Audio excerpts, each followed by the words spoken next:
Greetings, and welcome to Eavesdropping at Midnight, a series of conversations between myself and other practitioners of astrology, magic, and alchemy. If you're curious what the students of the weird sciences talk about once the sun's gone down, pull up a chair, pour yourself a drink, and have a listen. I'm Austin Coppock, and I'll be half the conversation. My partner in conversation for this, my very first episode of Eavesdropping at Midnight, is none other than Mr. Tony Mack. Tony is a professional jeweler and metalsmith based in Williamsport, Pennsylvania, and he specializes in working with clients on a one-on-one basis to create custom pieces in perfect alignment with their intention. And more than a few of those pieces are talismans, Tony is also a fine astrologer and a finer astrological magician. Tony's combination of skills makes him an exemplar of the celestial art, a practitioner who makes a regular practice of uniting heaven and earth, star and stone. I've known and worked with Tony for almost a decade now, and I couldn't be happier that he's my first guest. We talked for a good long while, so let's just jump in. But so I remember, did you ever try to do any planetary magic without the timing? I, occasionally, my work with Saturn has been kind of, I guess you could say non-electional. Aside from planetary days and hours, I've been taking more of a, not exactly a devotional approach, but kind of meeting Saturn halfway, as in like physically going up a mountain, Yeah. kind of meeting him halfway. So like in Saturdays, my girlfriend and I have been doing hikes up to the highest peak that we can go to in our area. And it's pretty grueling, but it's like, it's super enriching. Saturn would not be pleased if it wasn't grueling. Yeah, absolutely. Yeah, and I've been doing on when we look at things from like a remediation point of view, or I think of it also, it's not just remediation because we're not just trying to like heal a disease, right? But Sure. we're optimizing our chart. Yeah. We're connecting to the powers, right? Yeah. And so I've got certain things I do on certain days. But so I did before the Picatrix was published. um, I had a book. It's a good book in a lot of ways if you match it with the timing, but the timing and the other stuff isn't there. It's Sure. Denning and Phillips's Planetary Magic. Do you have that one? No, I don't. I believe you mentioned it a while ago, but I think Picatrix had already come out by the time you told me about it. Yeah, well, that was, it's kind of all there was. And I found it at a Sure. used bookstore, I don't know, like 2001.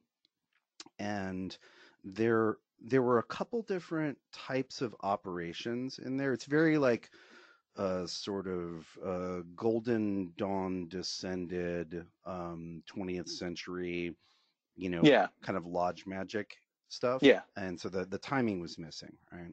Okay. But there's some good little tricks in there. And there are a lot of good tables of correspondence. Yeah. And all the trappings. Yes, all the trappings, all the fixins. Yeah, that's right. Got to But have them. no clue as to when dinner time should occur. Yeah. Yeah. But there was an operation in there for the like evocation of the Olympic planetary spirits and scrying them. Okay. And Interesting. and and I would do different this is sort of crude days, like I would I knew some astrology, but I hadn't had the full traditional download. Yeah. For me, like when Chris Brennan convinced me to come to Project Hindsight in 2006, that's when I was like, oh, traditional material. Hmm. Right. But Yeah. and before that I was doing astrology, but I just didn't have that stuff, and a lot of stuff wasn't translated. Yeah. But I was trying to time things, but sort of from I haven't been doing this quite long enough, and the best material's not available to me place. Sure. Yeah. But anyway, I remember I did I did this like scrying the Olympic spirits thing, and I did it for Jupiter. I think that was the first like like full on like operation, like magical operation that I did. Hmm. And I got a really clear vision of this like big sort of like rotund, jolly mayor like figure who had a pig's head, and he was just like Oh, do do do do do do do do, and I was like, that's that's too interesting, good. but it didn't. I like he wouldn't really interact. He would like sort of acknowledge me, like hello there, but like the mayor would acknowledge you and then move on, right? Certainly. Yeah, yeah, yeah. And so what's funny is years and years later, I think it was last year, I was reading Jeffrey Kotek's dissertation. You follow Jeffrey Kotek? Oh, yeah, yeah. Okay, yeah, he's awesome. Maybe I can He convince. is awesome. You Maybe I should could have a discussion convince with him. him. Yeah, I hadn't even thought of that until I just thought of that. Yeah, Um, Jeffrey, we need you. yeah, and it would also, it's a good way to trick somebody into just having a conversation with you. Yeah, Um, certainly. it's for your career and stuff. It's work, That's right. professional development. But anyway, so for people who don't know, he's a scholar, and his specialty has been in tracing the movement of astrological texts through China and into Japan. And and so it's basically he's looking at Western Persian and Indian stuff, and the way that it moved, which texts moved through um, the Far East. The Far East. So I don't think it's racist, but for some reason it just sounds weird and racist to me, or like Orientalist. It is literally the Far East, like it's a description of space. Yeah. But yeah, the moving through China and getting to Japan, and what he found was that there are Greek texts like Dorotheus that were in Japan by the 9th century AD. Yeah, that's what's amazing to me is because when I think of, Far Eastern, if you want to call it astrology, I usually think of the Chinese zodiac and, you know, the Bagua and all this other stuff. But, Yeah, flying you know, stars and feng shui and all that. when you have Dorotheus in Japan, that puts a whole new slant on it. Yeah, exactly. It blew my mind. Yeah. And so, but what's interesting is part of what he's tracked are texts which describe talismans. Talismans in order to mitigate negative planetary effects, and those talismans have images prescribed for the planets. And the motherfucking image for Jupiter in several of them is a big pig-headed dude. And I was like, there it is, right? There you go. And so, it's that's always the most fun, right? When you just get Yeah. something through your work, it arises spontaneously, you have a vision, or you're just working and that's what you get, and it doesn't Yeah, that's the necessarily. kind of confirmation that keeps me going when I start to get the doubties and, which happens from time to time. Yeah, you get those moments that kind of plug you back in, shake you off. You're like, oh, that thing that I dreamed of was documented 1,200 years ago by monks of this sect, right? You're like, okay, Exactly. Yeah. okay, Jupiter and the Piglet. Like, no, it's not in Bonatti, but it's there. Like, that's how Jupiter shows up to a third of the people who were doing this. Um, and so yeah, but and so I did various. I learned. So you're a little younger than me, so this might be a generational thing, but for children of my age, who are interested in the magics, everybody bought the giant Golden Dawn book. Do you have? Oh, okay. Do you know about No, the Golden I Brick? bought. I got the giant blue brick, Okay, the Crowley. That was my first. right. I'm gonna get into magic. You Yeah, know what I yeah, mean? yeah. Yeah. Well, actually, and so let's side road into that. So what was that like? When you were, how old were you? Were you like, Oh you see it at man, the Barnes and Noble or? it's magic has always been kind of in my peripheral, and I've always kind of been into it. But man, I think it was probably around 2001 or so, and I was a huge Tool fan.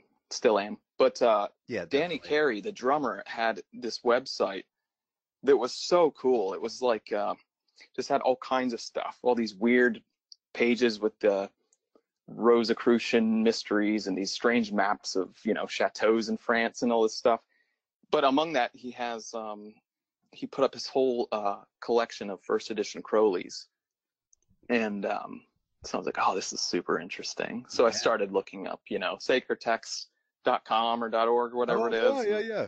and then it was just like blown open. So it's like, oh, there's all this literature, and it's all old and cool, and. And I only understand half So of it. And what does the other half yeah, mean? but for me in the Lima stuff, I didn't go 100%. For me, I was just for me, I guess it always kind of is. I'm just getting in there and seeing what I like and extracting it, for better for worse. And yeah, I guess Very, very for a while, alchemical of you. sure, yeah, just extract it and distill it into a strange artifact. So yeah, I guess for a while I was kind of just like 777ing my way through magic. So in a way, that was really good. I think that got me. I got a good hold on magical sympathy and correspondences, and let's see, I think and seven. I did some of the meditation practices. Yeah. Would you What's that? remember? Do you remember which ones you did? Oh, let's see. I did his pranayama quite a bit. I was really actually into his 8 lectures on yoga for a while. I thought that was pretty profound at the time when I was reading that. Yeah. And yeah, in the blue book has a few you know weird meditation and breathing exercises and whatnot. That's it's interesting you bring that up. So, I've been doing the hardcore Vedic class this Oh year. yeah, you told me about Yeah, that. with Freedom Cole, who's amazing. And who I hope I can convince him to chat with me. He's like he's another secret weapon. Um, Sure. I mean, I guess that's sort of the sub theme or the quiet theme of this podcast is like revealing some of my secret weapons. Sure. Like you and Freedom and a couple other people. Shoot, what was I saying though? Too many branches in the road at this moment. Oh yeah, what was I say? So I've been studying the Vedic stuff, the Jyotish, and outside of the fragmented West, when you tug on astrology, you get other things which are related, right? Like if you're looking at it from if you're looking at Chinese astrology, for example, you tug and you get the 5 element system, and then you get medicine, and then you get martial arts, right? And Sure. with the Indian material, like you tug at the astrology, and then you're looking at the science of mantra formulation and god images and Hmm. the intersection with Ayurveda, right? And so, looking at a lot of Indian material, it's just re-emphasized to me how much the Indian material influenced and enabled 19th century occultism. Because it's Hmm. like the pranayama, or 19th Sure. into the 20th, like Yeah, where did yeah. pranayama come from? Like if you look at Crowley, like where did bhakti come from, right? Bhakti is like Hmm. devotional, and it's like there's no Babylon, there's no Jack Parsons story Hmm. without bhakti, right? Without like devotional work Sure. to a god or goddess. Yeah. Um, and it's just something that I kind of keep noticing. I'm like, oh yeah, that's Hmm. actually, you look at it, it's like, oh, this is your method for doing this, this, and this. And it's like you wouldn't have, Mr. Englishman, you wouldn't have thought to do that unless the English were in India, and some of them were respectful enough to actually think about and ask the Indians what they were doing and why they were doing it. And that's weird. It's like reminds me of of the Hellenism and Alexander's conquest, and how Mm. you have like, you know, if you were on the wrong side, we, you know, we think about Alexander like, oh, he was a great hero or conqueror a million years ago. But like, if you were on the wrong side, like that motherfucker came into your country and killed, you know, knocked your king out, Oh and yeah. rearranged everything. Like that is literally military conquest, and yet that opened all these roads for, you know, the old Mesopotamian wisdom to mix with the Egyptian, to mix with the Yeah. Greek, and Then you we know, get that really delicious mix. yeah, and you know, as Yeah. horrible as it is, like the English conquest of India is what, in many ways, brought, like, enabled magic to come back into Yeah. England, right? And I'm not saying it was worth it, or that there wasn't a better way, but Yeah. that's how it It happened. is what it is, though. Yeah. That's how it happened. Yeah. But anyway, so that's a side road. Yeah. Maybe this podcast will be called tangents that may or may not come full circle with Austin Coppock. Yeah. I We'll don't see how it goes. I don't have Chris or Gordon to keep me on topic, right? Right. Yeah. Yeah. But you were talking about the first books, right? Like the and so how old were you? Were you Let's like see. 13 or something? Man, let's see. 2000. I graduated in '05. Okay, so you were like a So I was like sophomore in high school. 15-ish or something. Yeah. Yeah. Yeah. Yep. So I didn't get into it until college. In high school, I was working my way out of a very well constructed materialist universe in high school. And so Oh, okay. I was reading, I needed to like get far enough out to even be able to consider magic. You had to crack it open. Yeah, and it Yeah.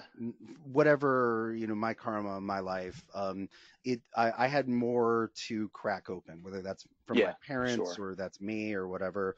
And so I was reading things like, you know, Aldous Huxley Uh and huh. Carlos Castaneda, who were more Oh, like sure. Yeah. uh, crack in the wall people, Yeah. and then later I was able to like get through it.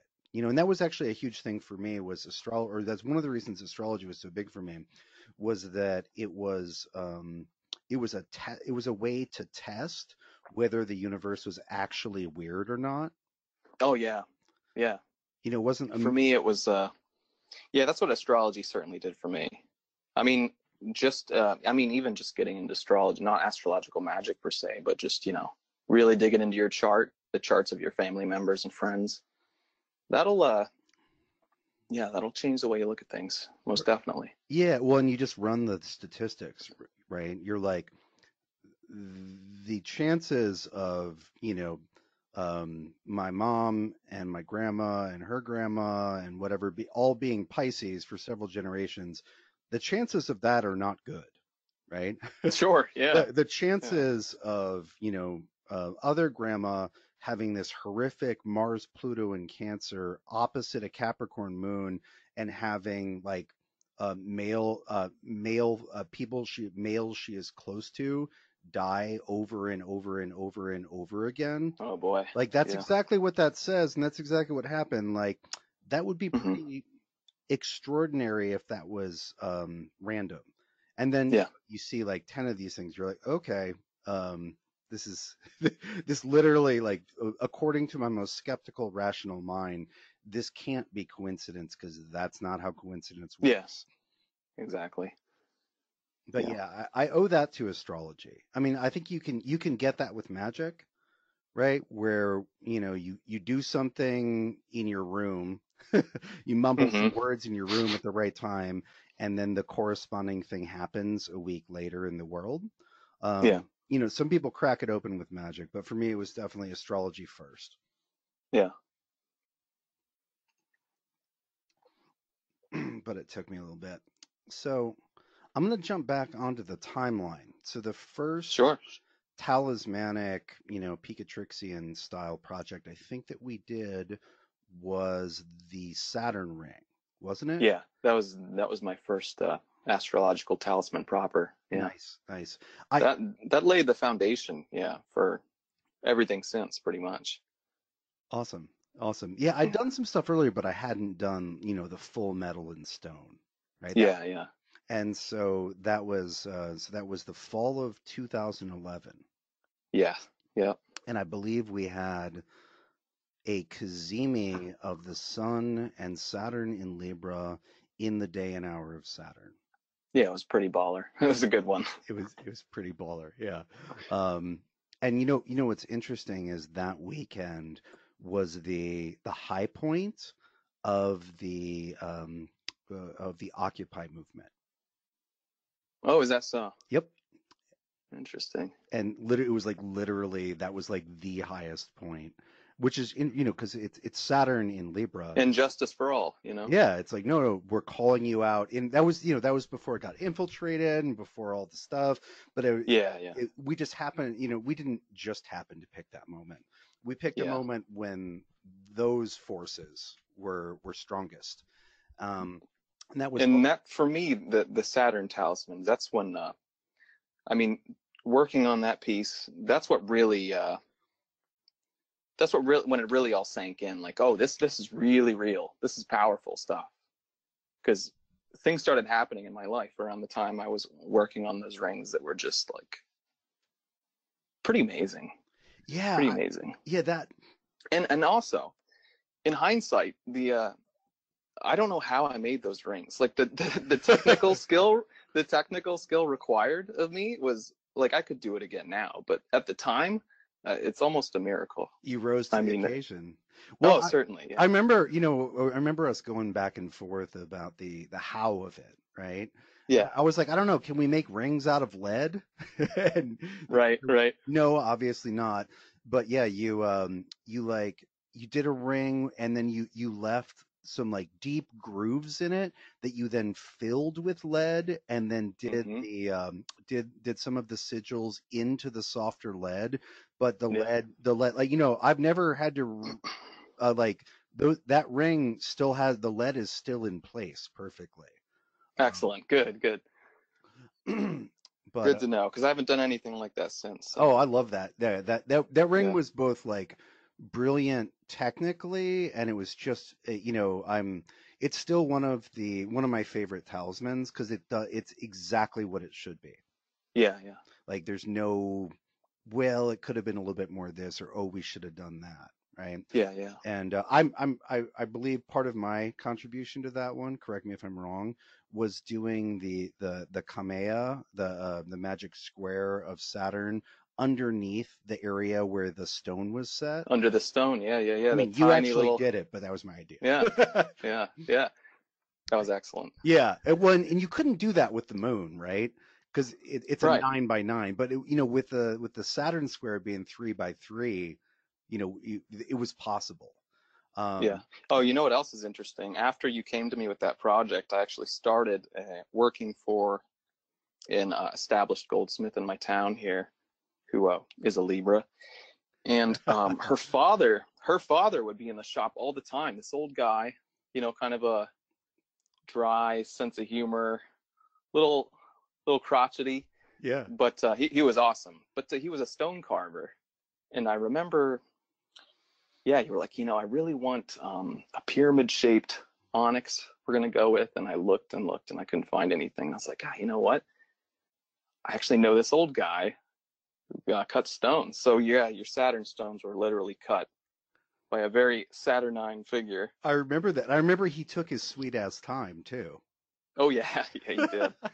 But he did it right. He did good. But You know. yeah, and that so I love that or I love that whole operation and I love what it produced for a lot of reasons. One of them is it really there's like this initiatory impact to making such a big talisman that ripples out through your whole life, right? Yeah. Like you end up hanging out with different people, you like learn things about yourself, and yeah, you have like a cool thing that does stuff and makes you feel a certain way and Sure. warps reality around you. But there's I've been struggling with how to explain this to people, How but it augments your life. well, that I can explain. But like Yeah. they're a really big talisman is is also an initiation. Yeah, certainly. Like it like I remember I understood Saturn. I was like, "Oh, that's why Saturn's exalted there." And Yeah, it like reframed the way that I think about and do my own Saturn. I was like, sure. "Oh, I do things this way because I got Saturn and Virgo." And like I need that for my life. Like Hmm. that's coherent with my purpose and function, but that's not the like perfect that's not Saturn in its exaltation. That's Yeah, Saturn as it coheres with some of my other stuff and it gives me these right. problems. But I was like, "Oh, Saturn in Libra." I remember one of the things was I realized that so I have Saturn Virgo at the North Node. And so Okay. opposite my sun and Mars. And so I have an ability to build a structure around one very specific task. And so for me, that's like I can build something like I can build my life around doing producing this kind of writing, right? And I Yeah, can like build a little both a sequence and a mood and whatever. It's very focused, right? yeah. And and I'm like, oh, I'm responsible for that. I'm going to build this thing to protect and house and contain that. And I Hmm. realized with Saturn and Libra, I was like, oh, you are responsible for everything you're responsible for. Like it doesn't Hmm. matter what your like in a sense you don't to a certain degree you don't set your own priorities. You're just responsible. Like I can decide I'm going to focus on this and ignore the fact that the dishes aren't done. But like I'm still responsible for the Yeah, for the yeah. dishes that I made dirty. Like I'm still Right. responsible for this. And it's that Libra, right? I was like, "Oh, it's all of the things, right?" And I was like, I Yeah, do things this way and it's good for that, but that's not like the exaltation of Saturn. yeah, yeah, yeah. Excellent. Another funny story. After I did those rings, um, uh, an older gentleman, a Jewish man who happens to be a lawyer, came into my life, and he was just super helpful to me for no reason at all. Like he gave me some excellent advice regarding how to run a business, and he ended up dropping off just gold for me, which get this came from a late Mason. So I ended up getting a gold watch, you know, Yeah. gold teeth, and his 32nd degree pin. You know, That's so it's just awesome. like, yeah, it couldn't, you know, You can't make it up. If you made no, it no, up, it would sound absurd. exactly. Like if you wrote it in a work of fiction, it would be implausible. Yeah, Be like, certainly. yeah, I don't know, that's really contrived. That's cheesy, you know? Right. Like, yeah, yeah, yeah. But yeah, like reality is more implausible and cheesier than fiction in a lot of Yeah, ways. sure. Um, because reality doesn't have to get you to suspend disbelief. Reality is just doing reality. Yeah.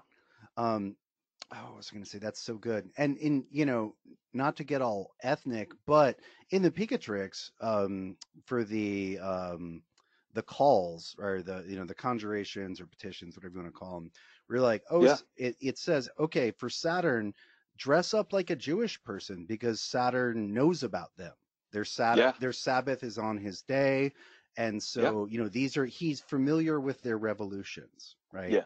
Just like for Jupiter, it's like, yeah, dress up like a Byzantine Christian, right? Hmm. Jupiter's familiar with their revolutions.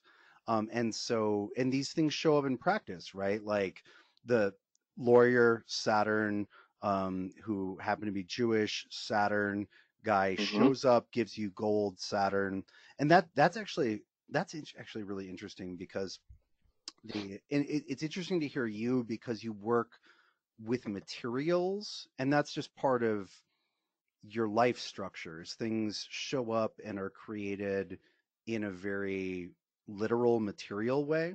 I'm a little bit. Yeah. All of my planets are underneath the horizon. You know, Oh, I'm okay.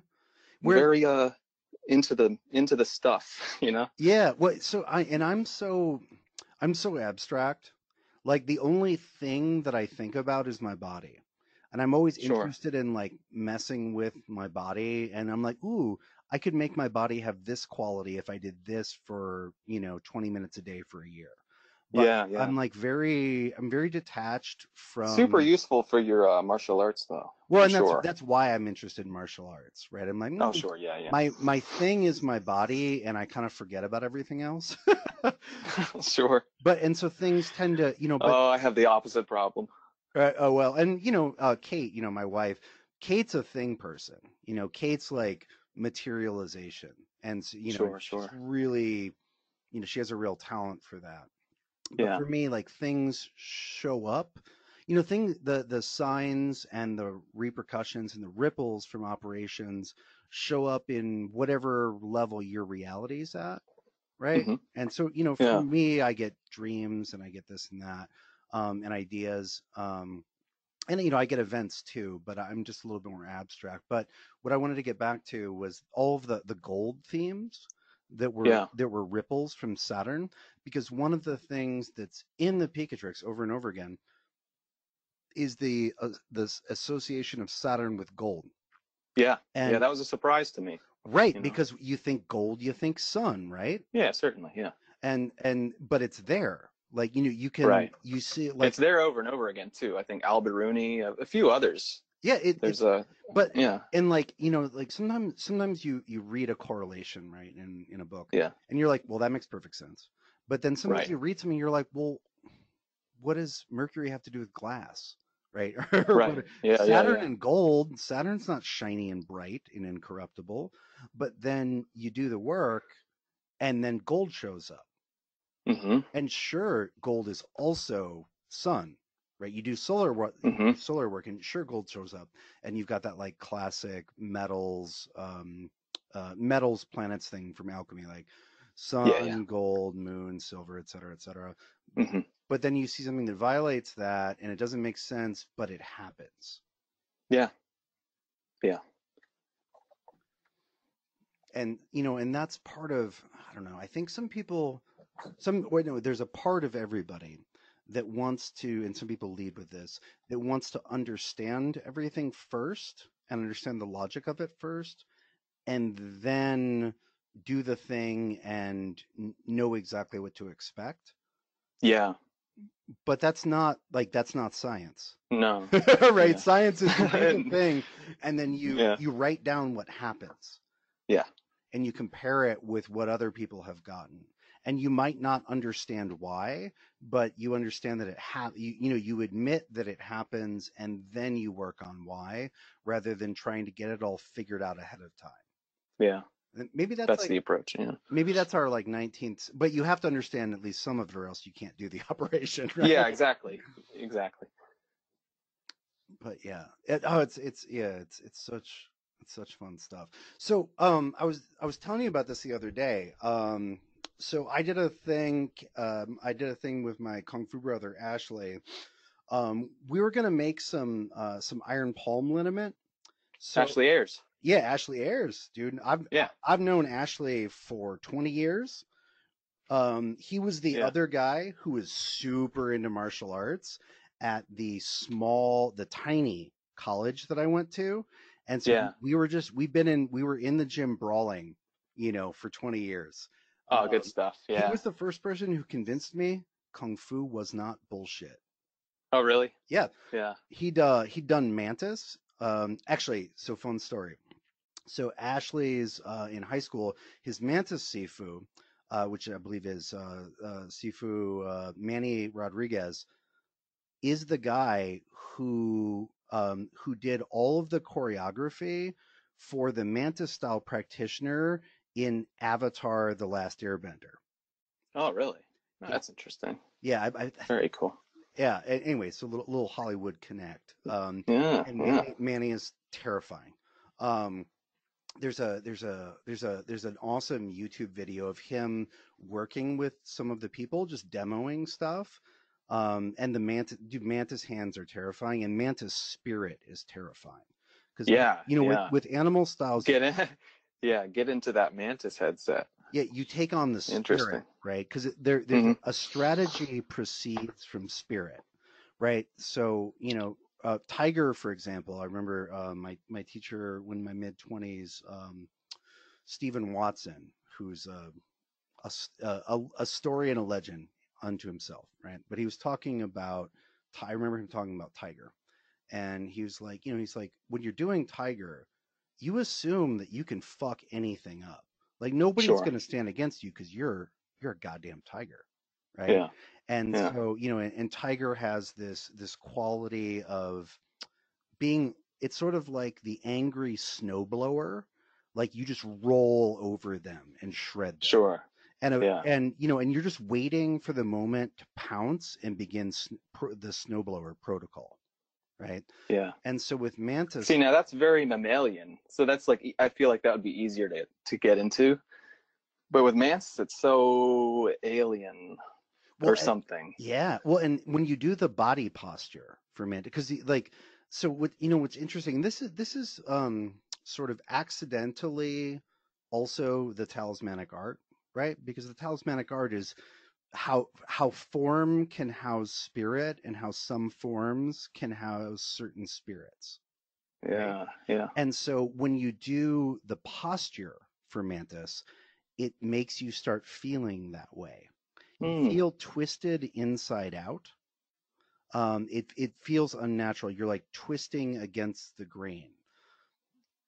And so when you're doing mantis posture, you feel very cold and alert and sort of Hmm. hungry.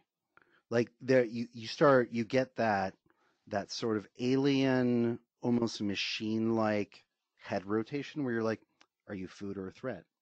Yeah. Yeah. Mate food thread. You get that input. Scanning. Scanning. Yeah, scanning. Yeah. Perfect. Um and so, the lore is if you do mantis without doing tai chi or something like human and spiritual, it Hmm. it makes you it locks you spend too much time in the insectoid place Yeah. Sure. Sure. and you get vicious. But anyway, Ashley, my homie, who's coming over later today, Nice. we're gonna watch the UFC. Oh, nice. Tell him I said hey. I will. Absolutely, I will. Yeah. And so, but anyway, he had he had Mantis with some boxing and wrestling, right? So he had the kind Okay. of practical boxing and wrestling, but then he had the Mantis moves that would go in the middle of the boxing. And I Ooh. remember, and so with Mantis, obviously there's a like, so what does a Mantis do? It controls and devours. Yeah. And so what that feels like and looks like that when in martial arts is they invalidate your hands with their hands and then just start beating the shit out of you while you can't do anything. Like that's Hmm. that's the getting eaten part. And so my background was I did like a year or two of judo when I was Okay. young, Yeah. but the first thing that I actually got good at and the thing that I stuck with was the Korean military style of taekwondo, Okay. which is kicking motherfuckers through walls. Yeah. It's not point fighting. Right. I've broken 4 or 5 toes on people. I broke my foot kicking someone the first 3 months I was in there. I had my jaw shattered in that class. Dude, that Oh shit. that Yeah. class was like I swear my teacher had a deal with the local dentist because it was just it was teeth flying Wow. everywhere. But anyway, so So I had really good yeah. kicks, right? I could Yeah. Yeah. Yeah. literally Well, you got Mars and Pisces. You know, you yeah, I better have good it's kicks. so funny, right? So I have all right, so I have Mars in Pisces opposite Mm-hmm. Saturn in Virgo, right? And Uh, so, Mars Saturn is what's interesting because it's so Mars yeah. I have Saturn, the square. right? It's a little different, but I With can feel it. hold on, You so know, you have Sag Saturn. to Pisces. Okay. Yeah, Saturn and Okay, Sag. right. I was just doing geodish aspects between the two in my head. Uh, So um that's a new trick you have. dude, I got a lot of new tricks. Oh, nice. This Mars retrograde has been super unpleasant for me, Yeah. but in that I'm beginning to look back at it, I can see that I've done a lot of sort of reconfigurations that I know I will be happy about later when I get a Good. little bit more distance from the misery and confusion. Yeah. right? Yeah. I'm beginning to get that how will I think about this time period in 5 years perspective, Yeah. Sure. which I'm usually good at, but we all get grabbed and sucked under. What is it? Oh yeah. You know the old Nine Inch Nails song "Down in It," Oh yeah. right? I was Yeah. up above it, and then this summer I was down in it, man. The funny thing is that's literally the last song I heard in my car. Oh, really? Okay, well, yeah, Yeah. good. A good podcast should have syncs. um, but anyway, I have Mars, Saturn opposite each other. Mars is in Pisces, Yeah. Yeah. and so that is unfortunate in a number of ways, right? Whenever you have Hmm. Mars Saturn in hard aspect, like that's Yeah. like there will be misfortune in those areas, but it also does good stuff, right? Hmm. It also, you can't forge the steel without like both the heat and the anvil, Yeah. right? Bruce Lee had Mars Saturn opposition. Tons. Did he? So he Yeah, had he had Mars in so he had Saturn in Taurus. Yep. Wow. Okay. His entire chart is Scorpio and Taurus with the sun in Sag on the rising, and that's it. Okay. Wow. I'm surprised Huh. you haven't seen that. I use him as an example in Yeah. so many No, of my I've seen his classes. chart before. I remember the Mars and Scorpio for sure. Dude, he had Yeah. Mars, I believe he had Mars, Venus, Mercury, and Moon in Scorpio in the 12th. And, Ugh. and then he was a child of a great conjunction. He had Saturn, Jupiter in Taurus in the 6th. Wow. With Sun on the rising in Sag. He was like born at dawn. Huh. Superstar. Yeah. And that's a whole side thing, but I wanna finish it. Anyway, so I've got Mars. Sure. I've got the Mars Saturn, right? Yeah. And so by the way, in the school lineage of Jyotish that I'm studying in, they have what are called two planet yogas or dwi yogas, which Okay. is, a yoga is a combination of planets and it's a combination of chart factors, right, which will always include planets, Okay. that yields a particular result. There's Sambandha. Sambandha is planets associating, but it doesn't necessarily have a purpose. They're just connected, right? Sure. And so, for example, if you have Moon trine Venus, that's a Sambandha, right? It's a kind of connection. If Venus Okay. rules your moon, that's a Sambandha. They're just linkages, right? But Sure. yogas are Sambandhas, or linkages that then do stuff, right? When things are yoked together, you don't just tie random animals together. You tie the two ox to the plow to get it done, Hmm. right? So anyway, there are dwi yogas, which are just like if any two planets are strongly associated, like they're opposed, or Mutual reception or something like that. yeah, or conjoined. And what's interesting is so the strongest associator, generally you think, what's the strongest association two planets can have? Oh, they can be Hmm. conjoined, right? So, Yeah. but in this school of Jyotish, and I can't. This may be universal, but I can't speak beyond what I've been learning, right? Or I can, but I'd rather not. I'd rather just speak to the tradition I'm studying in, which is Parashara and all that. The stronger than conjunction is mutual reception, Okay. Yeah. right? That's interesting as a concept by itself, Yeah. right? Yeah. But anyways, that's the strongest sambandha you can have. But anyway, so there's basically a quick name for any two planets that are paired, right? That there's a yoga formed by the extremely strong association of any two planets. And so Okay. when you have Mars and Saturn, and there are a lot of them, not all of them, are named for gods, which I think is super cool because Hmm. I'm a mythology nerd. Dude, were Yeah. you a mythology nerd when you were a kid? Oh yeah.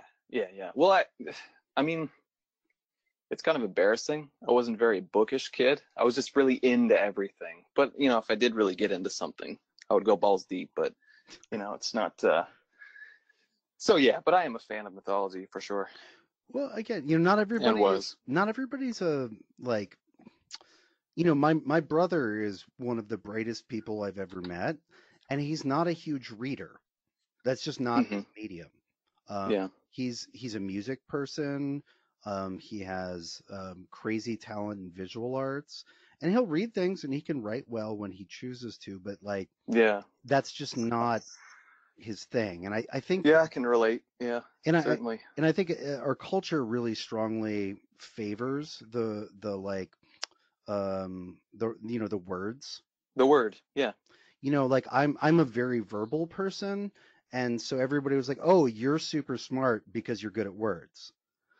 And I learned later. I was driving when I was in Chicago when I was like 20, and I was driving like a delivery truck, and it dawned on me how much spatial intelligence it takes to like back a big ass truck into a loading bay and this and that. And I Sure. was like, dude, I'm not smart like this. Like I'm a dummy here. Yeah, I've had that feeling before, in the different situations. But yeah, there's different kinds of intelligences. Yeah, and Each have their applications and I'd heard that before, but I experienced being a fucking dummy. yeah. Yeah. And I was like, oh, and that what's great is that sort of embarrassment turned into instant respect for people who were smart like that, Sure. and be Yeah. like, oh yeah, yeah, yeah. Like I have a form of intelligence which is more culturally valued, but that's accidental. you know, like anyway, it helped me contextualize myself a little bit. But anyway, Yeah. so these Dwi yogas, right? Some of them have, and some of the yogas in general have cool mythological names. And so, guess um, what kind of god rules over the Mars Saturn yoga? What do you what? Hmm. And it's not about name; it's about function, right? What is the kind of god?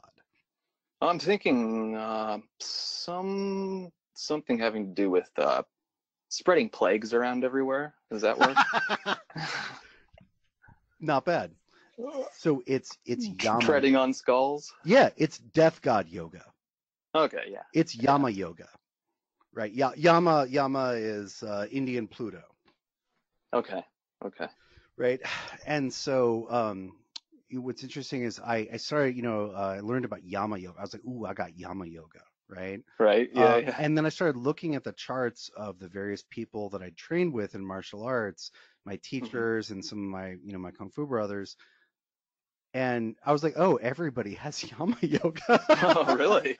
Yeah. Like, Oh, good stuff. my teacher Yeah. has like one of my teachers has like a Mars Saturn conjunction in the first. And I was like, Okay. yeah, Yeah. Yeah. and his like signature move was the dance of death. That's what everybody Wow, that's called it. excellent. That's Yeah. so good. And I was like, oh, Yeah. Ashley, oh, we both got Yama yoga. And anyway, and so that's it's the ability to be like to get through hell, right? Yeah. It's Yeah. hardening yourself to the point where you can go through the hell realms, Yeah. which is Yeah. horribly inappropriate when you're not in the hell realms. But Yeah. it's that it gives that capacity, right? But when you need it, Yeah, when you need you got it. Yeah. when you find yourself in the one of the eight crushing hells, Yeah. then Blood fountains. yeah, yeah, exactly. Um, but anyway, so back to Mars Saturn, right? Yeah. So Mars and Pisces opposite Saturn. So of course, what are the injuries that I've had? My feet have gotten broken. Hmm. I literally have a giant deformed toe with bone deposits on it, which I have dubbed the Quasimodo. Oh, nice. Excellent. But like my feet are like gnarly and bony, you know. Yeah. Um, Yeah. and then and those are the only bones I've ever broken, except for getting my jaw broken. And I haven't Huh. seen it anywhere, but jaw on Mars works for me. Yeah. And Sure. what broke my jaw? A goddamn foot. A foot. Yeah. Yeah. Yeah. Wow. Anyway, so Good stuff. I guess kind of end that tangent or move on to another tangent. I've got to pee, dude. So I'm Oh gonna yeah, go go over for it, and man. pee. If you need to, go ahead. I'll be back Yeah. in 90 seconds. Yeah, I'll be back real quick.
All right, I have returned.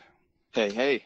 Hey, hey. So, while I was peeing, great thoughts arose in me. Great thoughts Great. of being kind of on topic. So one of the things that I wanted to do was just hear some of your stories because we talked a little bit about your origin story and of us doing projects back in Yeah. early aughts, but you've done so many projects since then. Yeah. Yeah. Oh, um, quite a few. and Quite a few.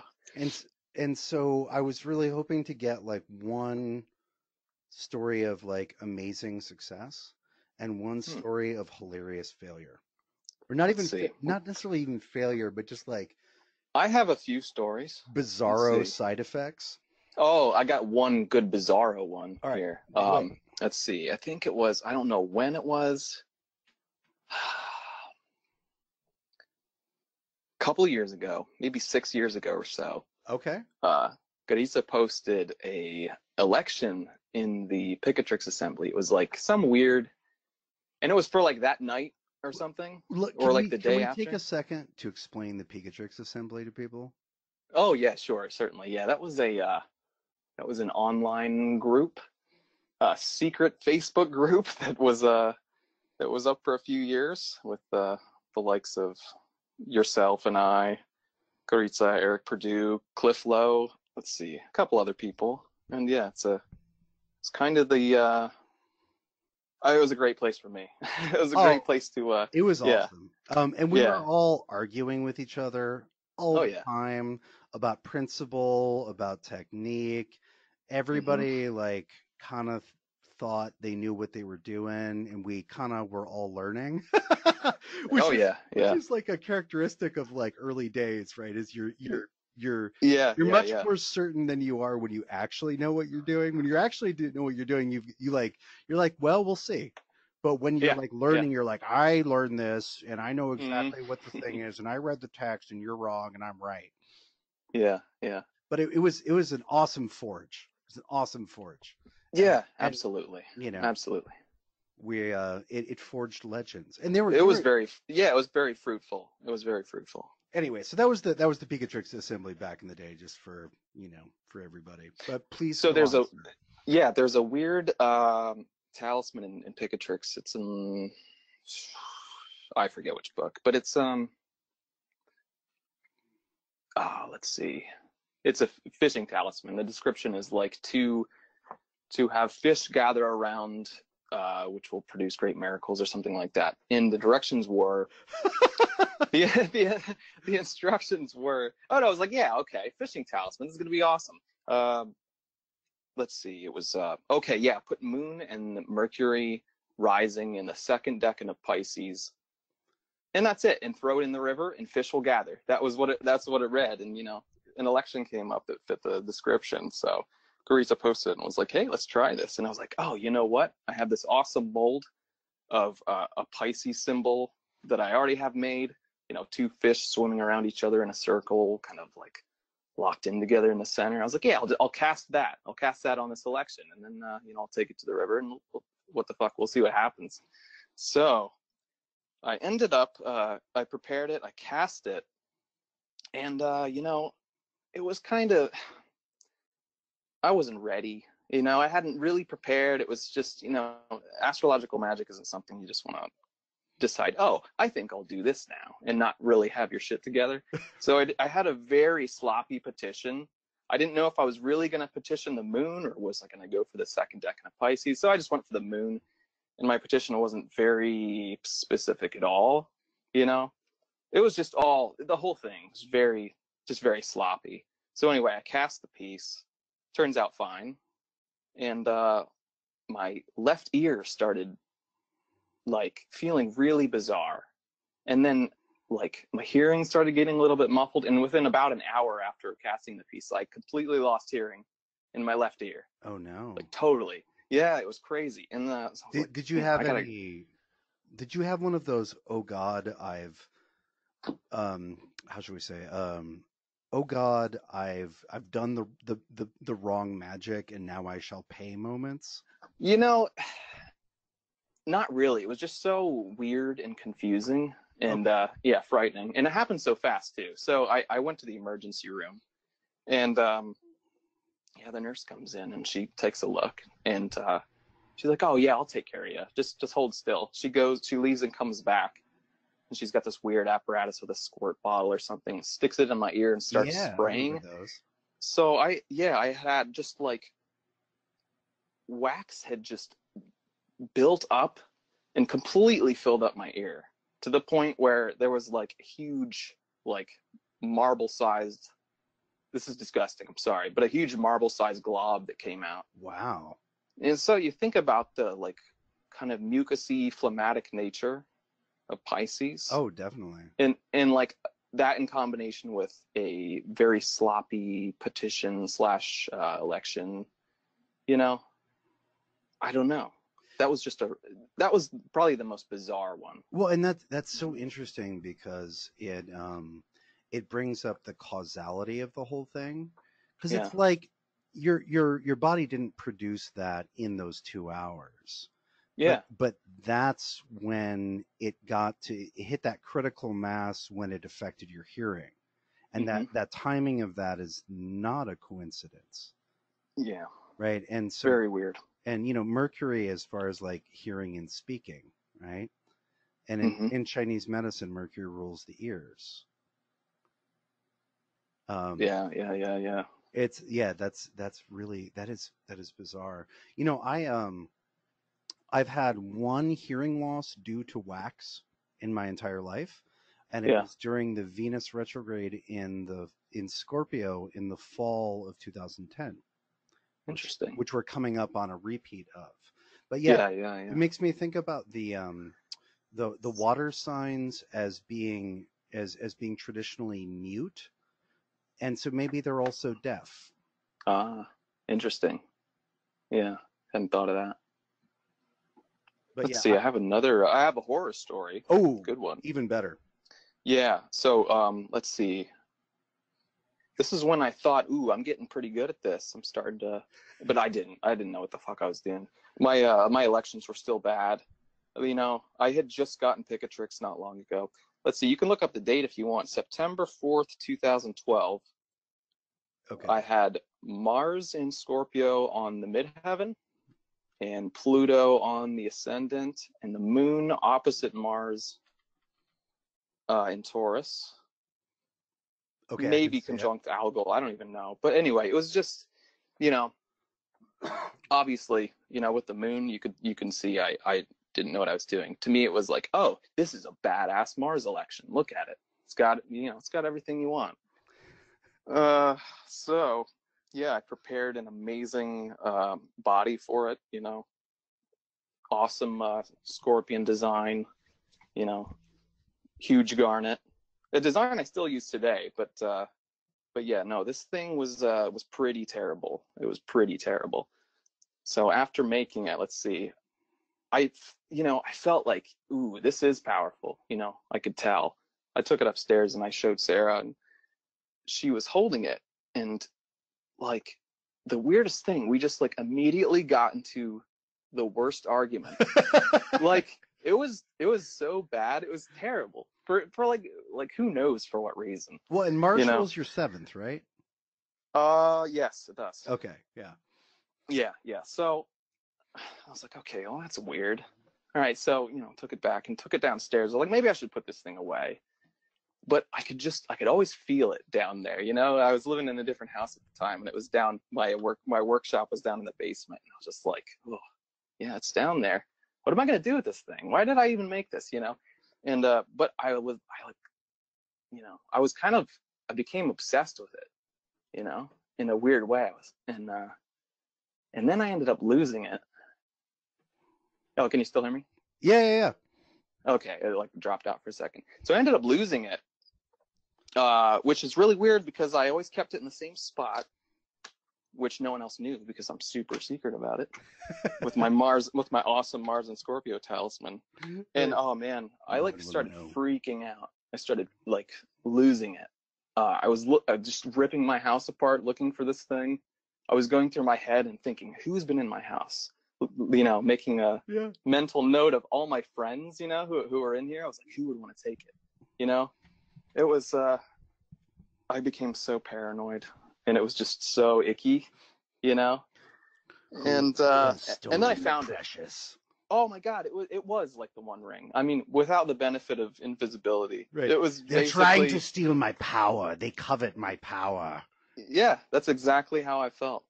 And I ended up finding it, and I got this, tremendous sense of relief, and oh, it's mine again. And then it just disappeared on me again. And the same thing happened, even though I reminded myself that it happened before. I still was going through in my head. I was like, oh, someone definitely stole it. Someone definitely has that thing. You know what I mean? Yeah. It was totally mental, totally unlike me. But it was, yeah, I ended up destroying that thing. A couple of other nasty things happened related to that piece that probably better left unsaid. But one among them being that a bunch of my pipes started leaking in my house. I've seen that so much with Scorpio and pipes.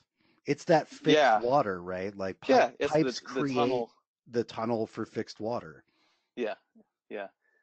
So that was a real nasty one. And since then I've been so careful with my elections, But that's a textbook case of just doing everything right but the election. You know what I mean? Right. You're like, oh, it's beautiful. And my petition, it's great, and yeah, and I think that's something that once you do this for a while, you like do everything as perfectly as possible, but you're aware of what's not perfect, and then you watch for what is imperfect. You wait and watch to see what that means. Right? Like, and you're like, did I get away with this? Is that X and Y factor going to fuck it up, or is it going to be fine? But like, you don't just be like, it's going to be perfect. You're just like, it's a good election. I know that this went well. It felt good at the time, but we'll see if, the moon being on blank is gonna cancel it, or is gonna make it not worth it or not. Yeah. You know what? That's weird. It looked like my audio had stopped for a little bit. On your Audacity? On Audacity. Let me just. Well, is it doing now? Because when you're not. I had to restart recording again. Not restart, but I had to resume recording for some reason. So I actually just want to see really quick. Yeah, please do. Where it's because we're talking about mute and deaf things. Yeah, right. Let's see.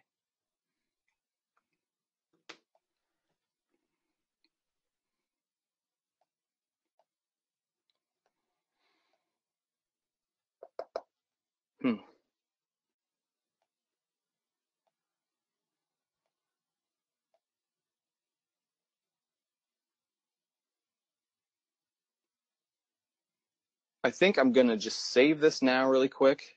And then start another one? Yeah, Okay, because I'm a great. little nervous that that's gonna. So let's talk about Mercury and its exaltation.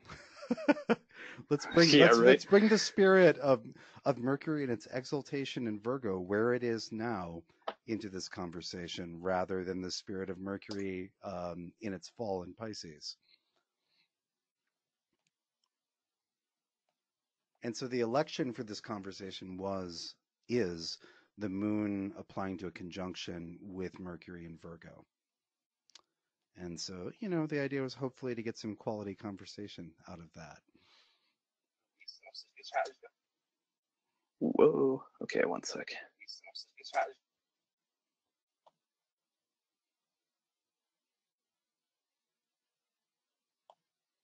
Okay. All right. All right. We're good. All right, cool. Well, and we have I the hope the Mars and Scorpio story came through. well, We'll I, see. I have it on the go-to meeting recording. Oh, okay, good, good, good. So yeah, this is one thing I've learned from podcasting with Chris for a couple Yeah. years is backups. Yeah, sure, sure. But Well, that so kind of turned me off to Mars for a little while, that experience. well, You know? I mean, what I I was tell like, go ahead. but I've made a lot of Mars and Scorpio talismans since then that work amazingly. I love them. They're some of my favorite actually. I don't have a Mars in Scorpio, and Okay. it's one of those things that every time I'm like, okay, remember to get a Mars in Scorpio this time, and I don't Yeah, yeah. do it. The it's interesting because I have Well, it's a the sneaky assassin. You gotta. yeah, you gotta catch them. Yeah. Um, but Mars, so I have the DOE talisman that we did for Mars at the end of Capricorn a couple years ago. Oh yeah. Oh, I got got a few for you about that too. Yeah, But well, continue. that one that one's a ruthless motherfucker because Hmm. we had the Mars Saturn mutual reception in that one. That was Yeah. back in Yeah. that is not like the kindly, or that is not the heroic Mars. It's No, just certainly not. it's just yeah, it's like the Yeah. they're all dead Mars. Yeah. And so Yeah. I have my descendant right around that degree, and Okay. I've never been able to wear that thing. No. It doesn't feel good. I have it on my Mars altar, and Yeah. I have it basically run protection for me. Yeah. And it doesn't work to wear. Like Sure. Mars on the descendant is just not what you want.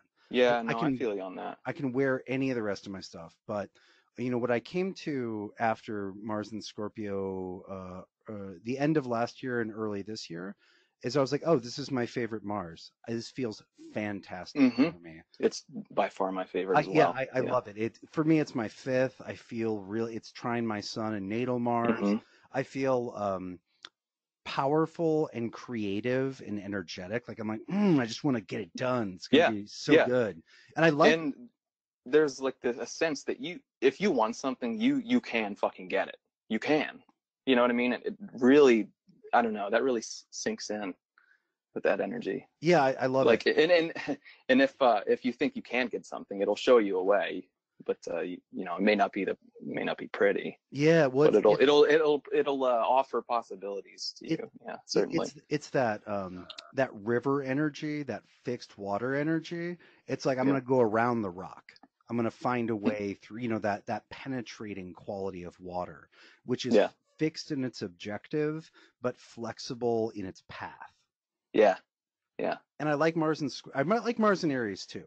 Mars and Aries makes me more tired. I get burnt out quicker on Mars and Yeah. Aries, but just like, it's time to rise and shine, right? Like Yeah. Sure. Mars and Sure. Aries is very like Dragon Ball Z Super Saiyan mode, Yeah. Yeah. Yeah. which is exhausting. You can't do that all the time. Right. I feel like Mars and Scorpio has a better like conservation of energy. It's more efficient, but Sure. it doesn't shine as bright in that moment, right? When No, it's not about the how should we say, the honorable samurai duel. yeah, Showing your arms and your strength. and no, it's not like that. Oh, so um, I don't think I told you this. No, I didn't. So not UFC tonight, but next month, Conor McGregor is fighting Khabib Nurmagomedov. Huge fight. One of the biggest UFC fights ever. Yeah, The peerless striker against Connor has Mars and Aries, right? right. When here's the really great part. Connor is a 0 degrees Mars and Aries, That's right? right. Yeah. Now, here's what gets more fun. Khabib, this is the fight everybody wants to see, is Hmm. also a first decan Mars and Aries, but it's retrograde. Hmm. So what is the fight everybody wants to see? Everybody wants to see Mars in the first decan of Aries versus Mars in the first decan of Aries, direct versus retrograde. Hmm. That's going to be interesting. Well, and what I love about that is, so when you think normal Mars in the first decan of Aries, you think fast, right? Yeah. Fast and explosive. And so direct, that's Connor. Yeah. One of Connor's biggest fights was against Jose Aldo, or Jose. Yeah. You pronounce the J in the Brazilian Portuguese, against Jose Aldo, right? And Hmm. so there's huge build up, months and months in the making. Connor Does knocks he him. have Mars on Algol? Ooh, I don't remember. No, that's Oh, Nate yeah, that was Nate Nate. Diaz. Yeah. But anyway, Yeah. so Jose Aldo had been like undefeated for a decade. Just fucking people up. And there's this huge buildup, and Connor beats him in 13 seconds. Yeah. Right? That's Mars and Aries direct at 0 Aries. Right? Yeah. Now contrast that with Khabib. So Khabib, for those of you who don't follow martial arts, mixed martial arts, Khabib is, oh God, where is he from? It's part of the former Dagestan. And he slowly grinds people to death. He Hmm. he tackles them. He's got they call it like chain wrestling, where he'll like get half your leg and then he switches to a different takedown, then he switches to a different takedown. He's just Yeah. on you, and then he just holds people down for 15 minutes at a time and just Huh. slowly beats them. Yeah. Yeah. And Yeah. Interesting. he's a spirit eater. You can just see him devouring the other person's will to live, their shen. Yeah. And so it's interesting, right? So what does Mars and Aries retrograde look like? It looks like the slowest and most grueling death possible. Wow.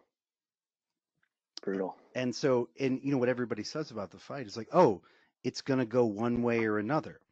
Either Connor will, stay on his feet and, punch this dude in the head and he'll go down, Yeah. or he'll get grabbed and Yeah. get Yeah. slowly mauled over How's 20. Connor's ground game? Does he have ground game? Well, so that's the question, right? Yeah. Yeah. That's Okay. what, Okay. Yeah. Yeah. there are 1,000 minutes of internet about this already. Yeah. So everyone's Right. talking about the Right. Right. podcast. They're like, dude, one, how good is his takedown defense? And two, how good is his ability to escape once he's there? Because Mm. literally nobody is Yeah. better at keeping them there and slowly pounding away at them. Nobody's Huh. better than Khabib. Yeah. And so I just love that as like, what fight do we want to see? Mars and Aries versus retrograde Mars and Aries. The slow death and the quick. Yeah. So, Let's see. so I want you to tell a story about a talisman you did that was awesome, because we don't want to give people the idea that it's all you're just making deafness, you're making earwax and arguing with your girlfriend talismans. Yeah. Yeah. Yeah. Yeah. Yeah. Let's see here. Oh, let's see. We got. I mean, the I'll tell obvious the. obviously the Saturn one that we talked about earlier was amazing. Yeah, Um, it's a very good experience. Oh well, yeah. I did this. Taurus One Deccan Talisman, and yeah, and well the image of a plow, right? yeah, Yeah. So I did. Let's see. Yeah, it was a copper piece, Cast it in copper. Yeah, I had Venus in. I used Venus in the first deck in a Taurus. Cast it in copper with malachite, and I love malachite. I've loved yeah, it's malachite since I beautiful. was a boy. That's a strange It's pretty statement, awesome. but it's a true statement. I was just like, ooh, this is a beautiful stone. It is, isn't it? Oh, but anyway, yeah, I think within 24 hours of casting that piece, I was invited to someone's sustainable garden, and I was, let's see, I spent the entire day, literally digging through the dirt, plowing, taking rocks out of this guy's garden in exchange for just a ton of vegetables. We left with just tons and tons of vegetables. You know what I mean? And it's the interesting thing. I didn't have a garden at the time where I was living, but it found a way to manifest. Like, you know what I mean? Right. It took you to a garden. Yeah. Oh, and he was a Taurus, of course, too. Of course he was. Because that's another thing. I've noticed that Venus talismans will tend to attract Venus people, like I think stronger than other talismans do. I mean, like, I think all Okay. talismans will kind of attract, like with Mars, you might meet some people with heavy Mars placements, or it might bring people like that into your life. But That's not Venus is unusual. more social in nature, so it's more Yeah, likely to pop out a character. absolutely. That makes perfect Yeah, sense. yeah. Dude, I Let's did see. well, and that's the thing about Deccan talismans too, is they seem to bring out characters more as well. Yeah, I remember Cliff saying that like way back in the day. Um that's and interesting. I did a Cancer 3 talisman some years ago, when Uh-huh. Jupiter was in Cancer, and it was Jupiter in Cancer 3, and then the ruler in one system is the moon. It was actually a full moon in Sag, and I was like, ooh, let's test Antisha, right? Because where the moon was in Okay. Sag was Antisha to Jupiter in the third decan of Cancer. Okay. And Okay. so I did that. I just had a little silver disc, and I did I did the right and the timing, and then Yeah. I cut into it. I scratched into it.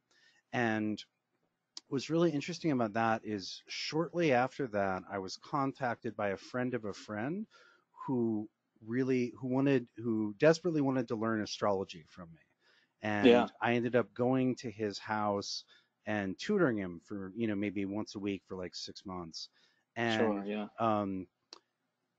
so one, the third decan of Cancer is, among other things, about glorious excess, Yeah. Yeah. right? It's I abbreviated it in Faces as the overflowing cup.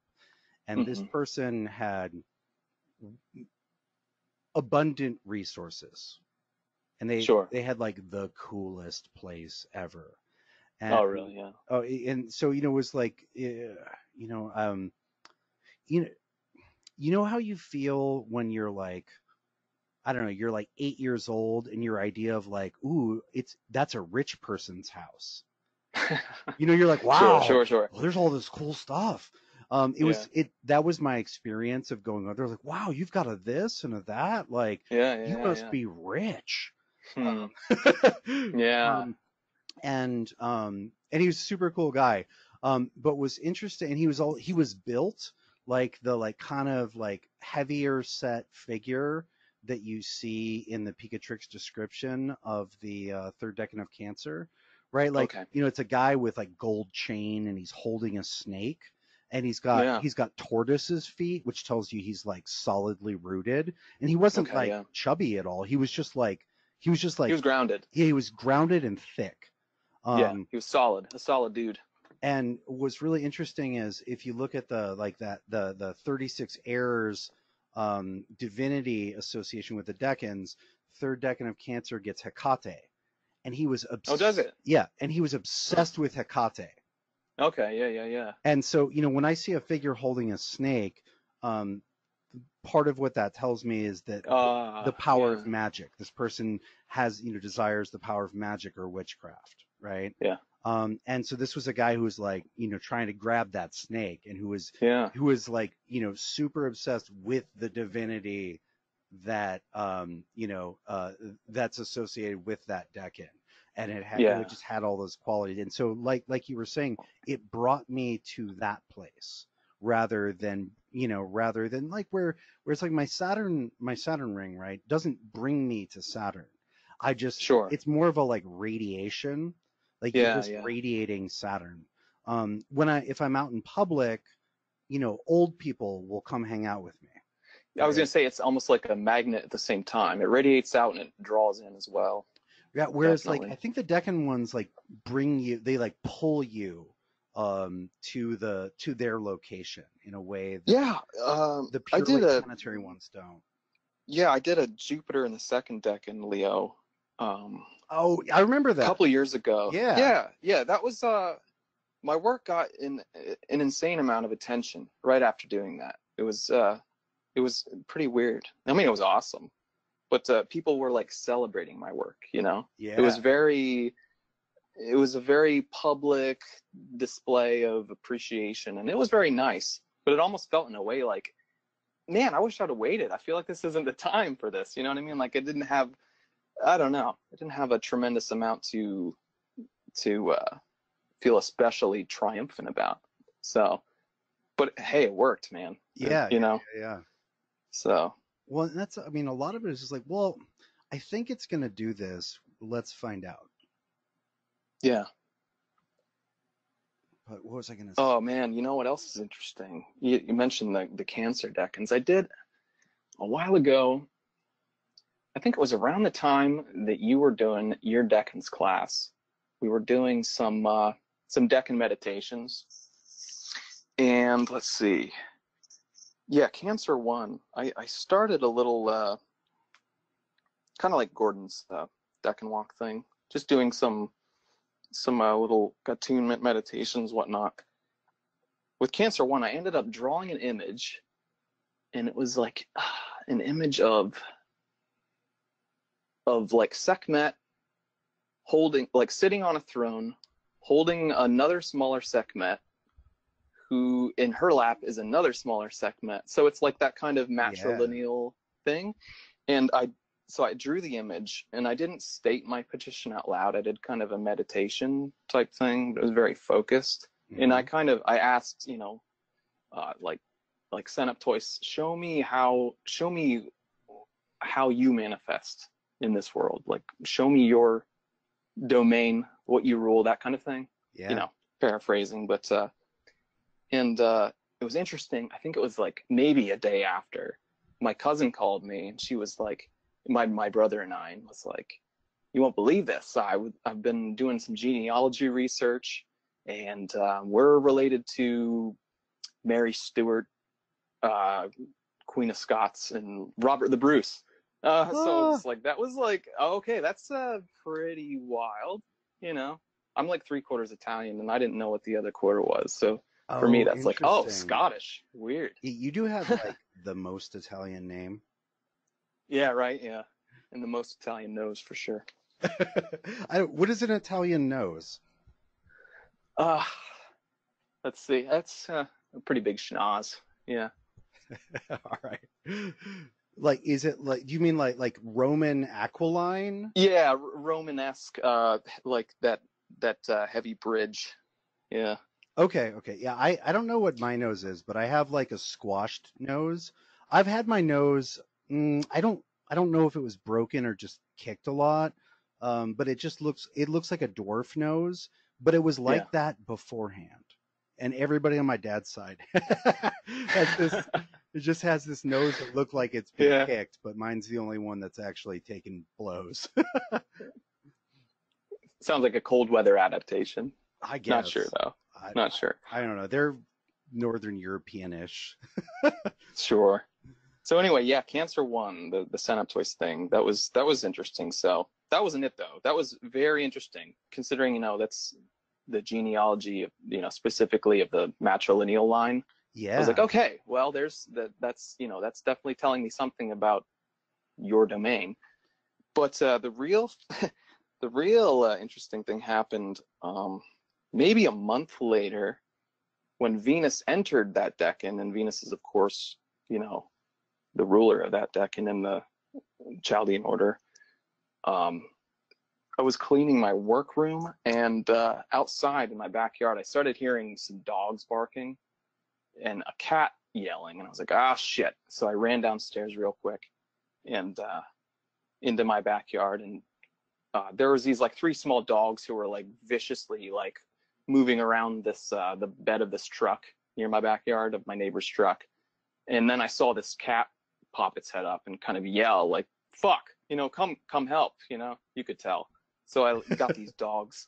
I got these dogs to get away, and ended up looking in the truck, and there ended up being three generations. There was 4 cats total, 3 generations of them. So there was a mother, 2 really small kittens, and then 1 kind of older, you know, definitely from a previous litter. So I don't know. That was just be very conscious of the images that you use, because I can't help but remember I couldn't help but think of the Sekhmet image of the 3 generations of cat-headed deities, you know. Yeah. Well, it was just it was just Russian, couldn't have been more perfect. doll thing. Yeah. Well, and that's the image that I used in Faces, not Sekhmet, but was the mother and child. Yeah. Well, actually, you know what? I didn't use this image. I just did mother and child. My original design for that deck, and what I got in vision but decided to not ask the artist to execute, was an infinite regress of mother inside of child, and that child was a mother that had a child inside of it. Yep. Infinity. That's funny. I remember I didn't use that, but that was my original design that didn't get published because I thought it would not look right. Excellent. Yeah. Well, there you go. That's a good one. You know, and that's cool that you learn something about, you know, what it took you back through that line, right? Because how long ago is Robert the Bruce, right? How many mothers who are children inside of mothers who are children inside of mothers who are children? Yeah. How is that, right? Yeah, pretty nuts. So. Oh, one more Deccan story I got to tell. Yeah. Leo 3. This one was really interesting, and it's one of the only times I used a paper talisman in an astrological magic context. So it was this one night. Let's see, Mars was in Leo in the 3rd decan. So I got and of course, you know, that's a double Mars decan. Yeah. I ended up getting Mars day, Mars hour, Mars was rising, and insect. It was like everything was perfectly lined up. You know, I didn't have time to do a talisman. I like a metal talisman, but I was like, you know, I'm gonna do an image. It's gonna be awesome. So I did the straight up image out of Picatrix, which is like a black man. He's eating meat. He's pouring a jug. And I ended up drawing like a table in front of him with all these like kind of like martial foods and luxuries like tobacco pipes and spicy pork. yeah.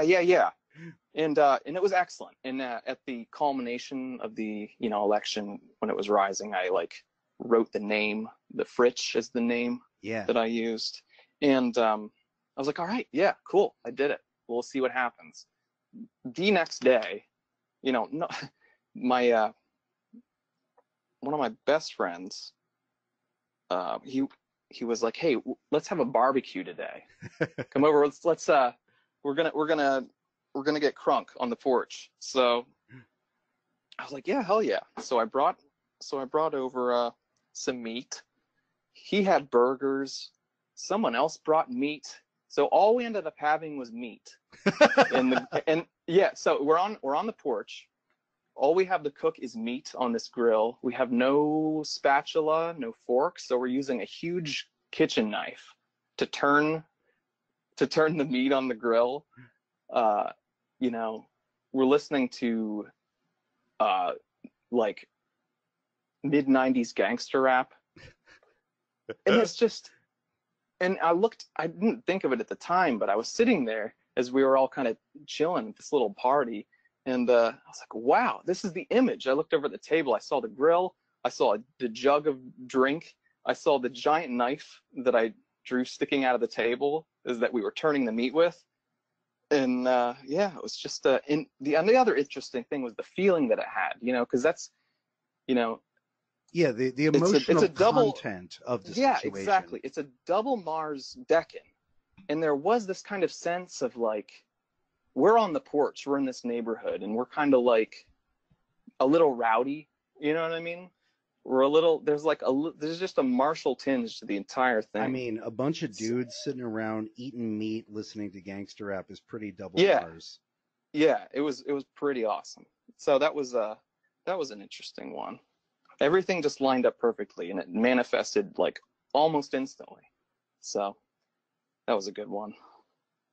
Yeah, it's like, it's almost like tripling down on a transit. Like Yeah, Mars, when Mars is in that decan of Aries, it will tend to bring, or excuse me, of Leo, it will tend to bring about that yeah. kind of situation. But then when you hit it ritually and create an image, then it's like, okay, no, you're 100% going to have that transit. It's Another thing I was thinking as a possibility is, I've heard it said before that paper talismans or talismans made out of similar materials may work faster, but not have quite as profound an effect.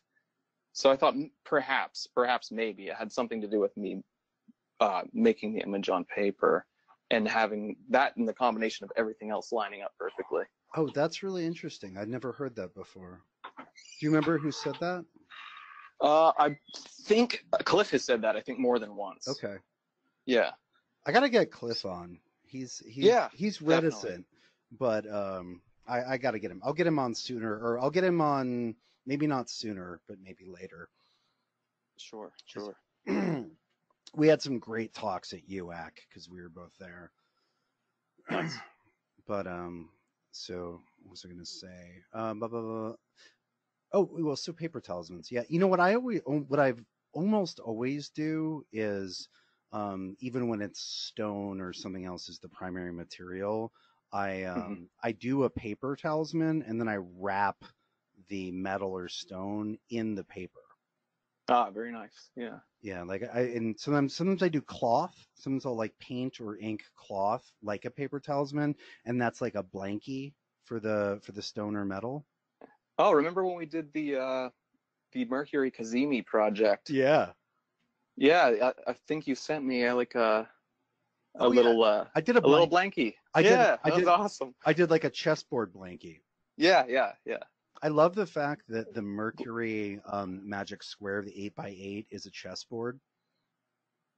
Hmm, that's interesting. Yeah, Yeah, that's pretty I perfect. think I did them white and black, and then I drew. Yeah, it was. It was white and black, and there was red. No, I it think was you did the. orange. I used the Oh, was it? orange Oh, mercury, okay. Yeah, yeah, and yeah, so then yeah. I drew little orange mercuries into the white spaces in the checkerboard on that. That's right. That's right. Yeah, Like, that was an interesting experience. That was a fun one. yeah. Well, and what's funny Little is that little was trouble, well a that little was trouble getting it back to you guys, but well that was it was because it was for somebody who had Mercury fallen in Pisces. And Oh, okay, so it okay. was so hard to get the, super clean, exalted Mercury thing to the Yeah, person whose Mercury was literally as opposite as possible. yeah. Oh, And yeah. Literally is opposite because that was a and that he was Mercury, and yeah, and he, when he reported on wearing it, when he finally got to me, he's like, "Oh, it's so good. It's like so mentally clear." But like it would get lost or he'd forget about it. Like that thing did. He and that thing in him were like magnets that just repulse. Like you just so hard to get them together.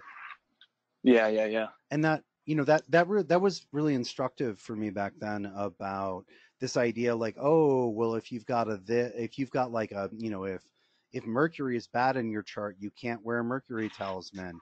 It didn't Yeah, no, no, no. and it That's didn't bullshit. it well right, but there's an effect there. It's just not that it'll bring you misfortune.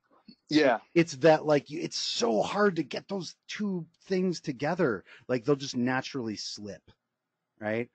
sure, sure. Although I think that maybe that like, oh, woe will come to you if you have a bad blank, and then you make a good blank with some of the malefics. I think with Mars and Saturn, that might be closer to the case. I know Sure. someone who has a very challenging Mars position, who got a Hmm. very powerful Mars talisman, and I know that they got in a ton of internet fights um, that did not benefit them at all in the ensuing months. And I was Yeah. like, I don't think you're. I think maybe like it's sort of like a powerful Mars talisman is sort of like a You better have an aim for it, yeah, it's like an you know. extremely sharp sword or a high caliber rifle. Like you don't. Yeah, exactly. It has a utility. It's like Yeah, you're not trained with this weapon. You're going to hurt someone or yourself. sure. Yeah. Whereas, with Venus or, I almost anything. feel Go like ahead. astrological magic in general. I feel like that rule applies. It's pretty neutral. It's what you bring to it, what you do with it. Oh, I mean, yeah, I mean, it's tools, right? It's like, Yep, here's a Saturn thing. Do you know how to use a Saturn thing? exactly.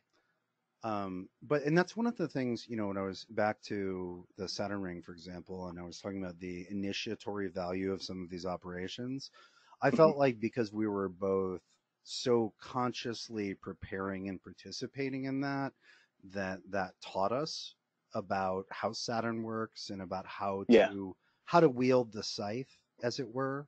yeah, Um, yeah.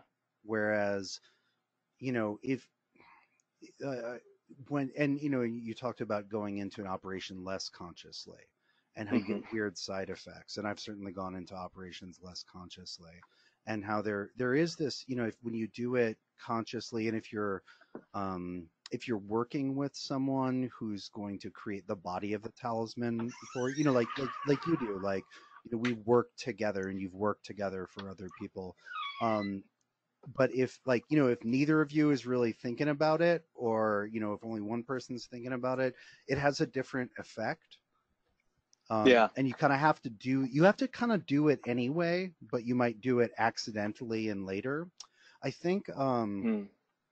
what did Cliff say? Cliff said that um Christopher Warnock had sort of a term he used called ring burn. He was about, like, Mm. when a person was first getting to know a talisman and they weren't synced up yet, and there was Yeah, ring burn. sure. I like that because it sounds very Hobbit-esque. It Yeah, yeah, sounds yeah. very Middle Earth, but it Hmm. also makes sense. It does. It does, yeah. But I just think there's a tremendous value in, not only does it work better when you really approach it fully consciously, like, I'm going to bring this into my life, but it's also, it makes the practice of this art um, not just practical but also initiatory. It Yeah, change you change yourself. That it's what alchemy is supposed to be, where by changing matter you change yourself for the oh better. yeah. Yeah, most certainly. And that's Yeah, very it was a tremendously initiatory experience for me. That Saturn experience, and it was very drawn out too. It took a long time to prepare everything. That's another interesting thing I've been thinking about. I'm not sure about this, but I've been kind of noticing a relationship between the relative speed of the planets and the time it takes for a specific project to be brought to completion. Not always, but it's a weird thing I've noticed. Oh no, it makes perfect sense, right? Yeah, Like the planets all have rhythms and timelines. yeah.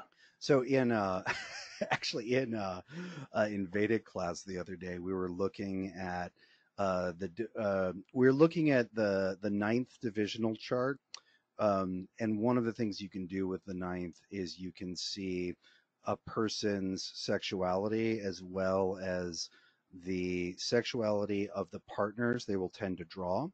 Mm, So based on on the planet in the seventh or ruling the seventh, you got the frequency with which that person likes to make the love.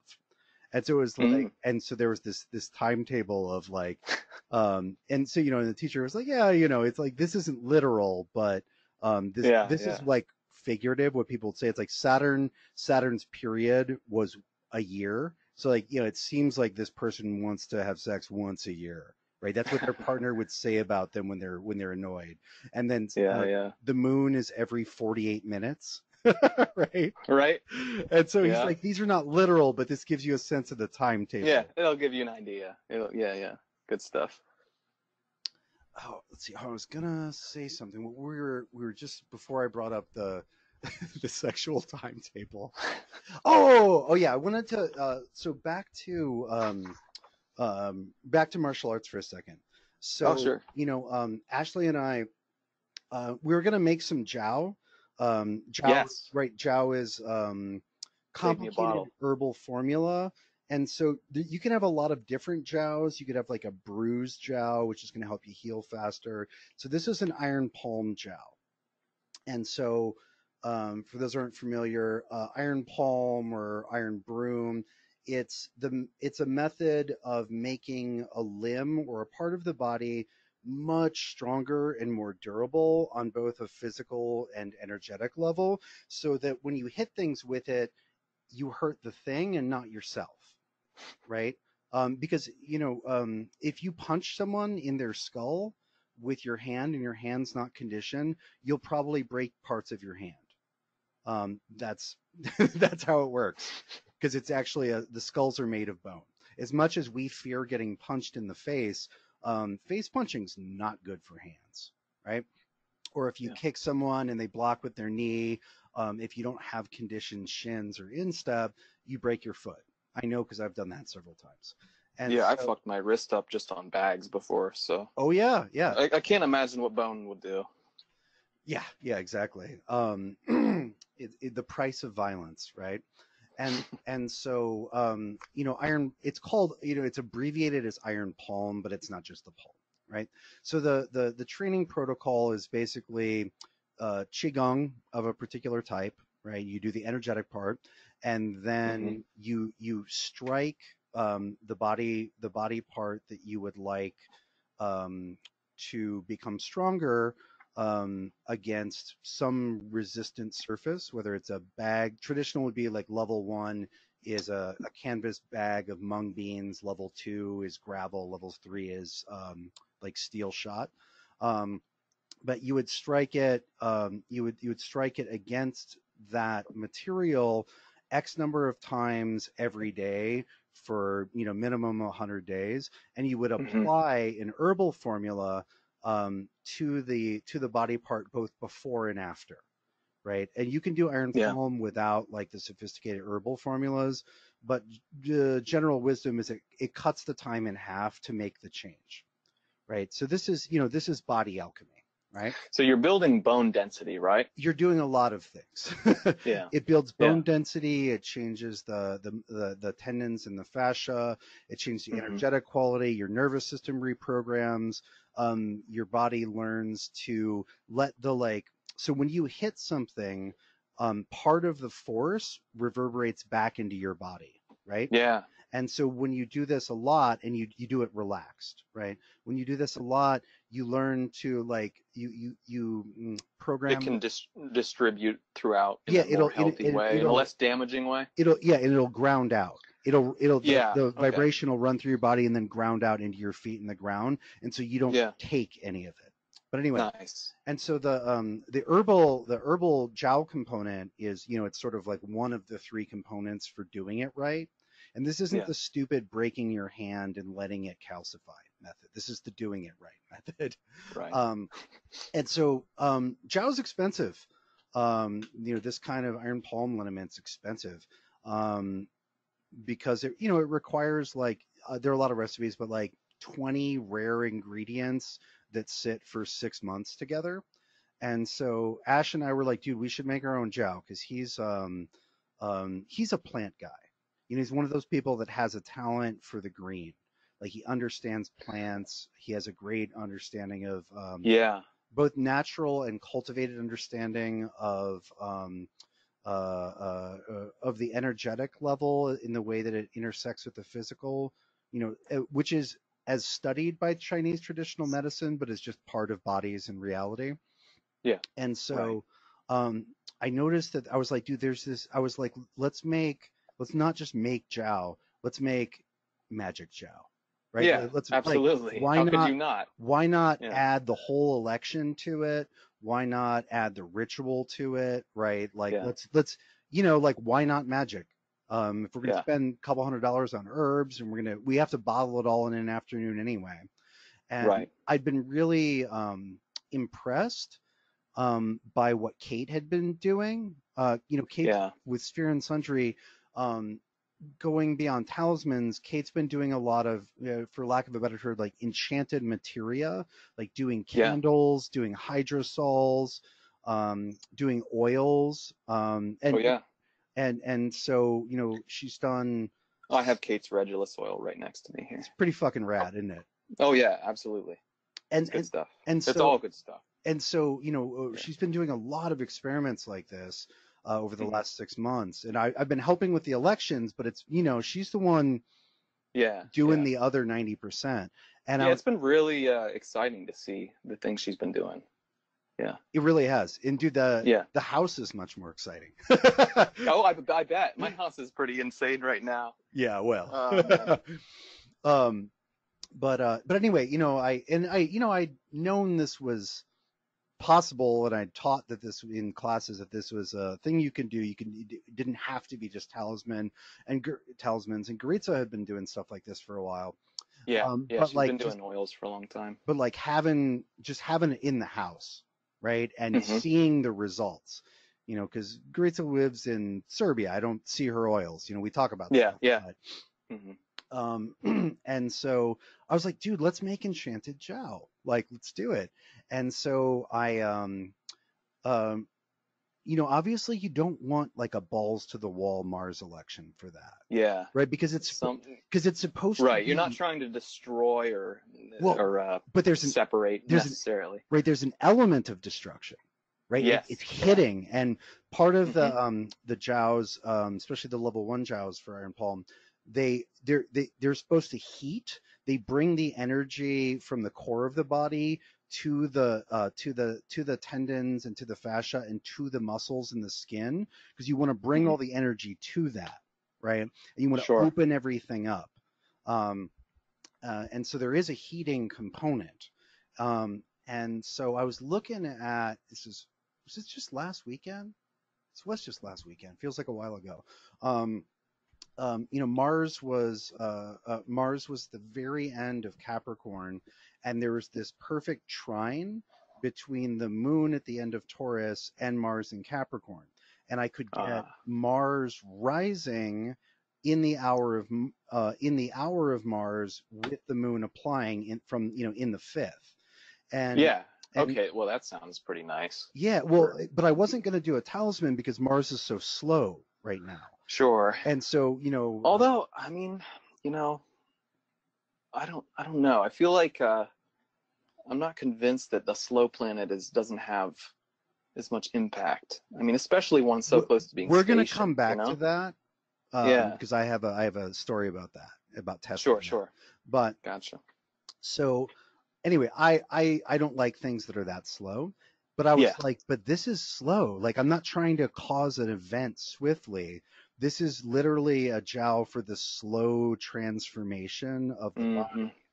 And and with the moon always corresponding to the body, and like connecting to that slow Mars with them both in earth signs, both in their exaltations, Yeah. I was like, this is it, let's do it. And so Yeah. we got it together. And it's interesting, when you just look at the herbs that would be used for like a good iron palm Jiao, a lot of them are martial herbs, right? Oh yeah. And so, yeah, of course they are, right? They're Yeah. herbs that heat and invigorate. Yeah. Nice.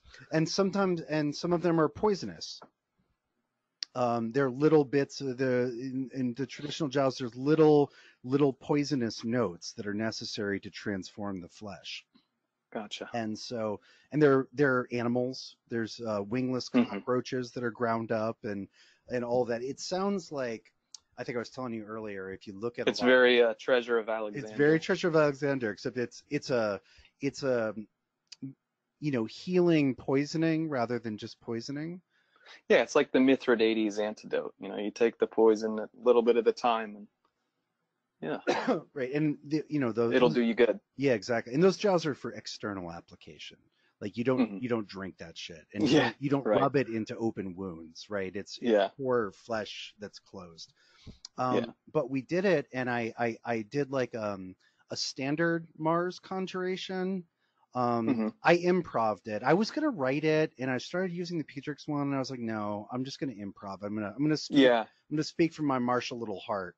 yeah, Which is exactly. funny because I Yeah. never improv. Um, so I do like a I, little. you know, yeah. Sorry to interrupt, but yeah, it's funny. The same thing happens to me occasionally. I'll write a petition out, and then it's just I'll get about a quarter of the way through, and you just kind of feel it. You get into it, Well, and you can, yeah, you start feeling like we're talking right now. Like instead of yeah, me you start feeling I start feeling like I'm reading a prepared statement to Tony, but I'm like, Tony's right yeah, here. Why don't I just talk to him? yeah, yeah. So anyway, and what I was going to say, what's interesting about that is, I'm fine with prepared stuff with every other planet, because I do like a daily 5 minute what's up, it's your day planet Yeah, thing. yeah, yeah. But Like kind of hygromantia prayer type, yeah, but I sort of. Yeah. yeah, but I always improv Mars. I didn't even Okay. realize that I always improv Mars, but I Yeah. always improv Mars. I have a thing that I do, like there's a structure to it. I honor the smith and the warrior and the alchemy, Yeah. right? I'm like, you whose power is it, like the changing flame, fire Hmm. hot enough to transform anything, whether for destruction or recreation. Like that's Mars's Yeah. power. Like not the warming flame of the sun, but the transforming flame, Hmm. right? The flame that can melt steel, because you can't change steel unless you have fire that's that hot. Yeah. But anyway, and so I went from I started standard Mars and like kind of called the different aspects, and then focused in on Mars as the Smith god, right? As the like Yeah. that application of the flame, and the energy was really hot at first, and then it just sunk and went earth, and so Mm. I what I initially planned, I was worried that we'd be able to get it done in like the hour and 5 minutes of the day and hour, or of Yeah. the hour. Dude, Ash and I got it done in 20 minutes. We just fell into silent efficiency. And I was like, Yeah. okay, well, when you invoke the hard That's a beautiful moment the hard when that worker, happens. like, and we were just like, it wasn't angry like that Mars just like sunk into doing it. And Yeah. so, and then we were able to do about twice as much as we thought, because we were like, we're done. I was Hmm. like, we got 35 minutes left. All right, That's do it. nuts. Yeah. But so That's that exciting. yeah, that's in the basement. Yeah. And so that's we because we had extra time. Ash was because I was handling a lot of the ritual stuff, and he's the Yeah. herb master. Um, but we got to the point where he'd done all of the like mixing and bottling, and you mix the alcohol with the herbal mixture, and writing Yeah. sigils on the bottle and all that. We're done, and I was like, oh, you don't have anything to do. So I had him. We had like Kate had red paper there. She had red paper for a Mars thing she'd done before. She had a ton of sheets of red paper, and Okay. dude, draw this Mars square. Draw the Mars square Yeah. huge Yeah. Yeah. on these red, and we'll wrap each of the bottles in it. And so Oh, so nice. he drew 10 Mars squares. And you know what I gave him so that he had it so he could see it? I gave What's that? him, you remember when you did the Mars exaltation piece for me? You sent Ah, the me, little yeah, tables. you Yeah. did like you did a little framed piece. It's like gold ink on black of the Oh, yeah. Mars Yeah. Yeah. square with the seals. And so I Yeah. was just like, hold on. And I got it from the office and I was like, do this on every one of Nice. those. Oh, that's good. Yeah. So it ended up being really good. I mean, the operation felt as perfect as possible.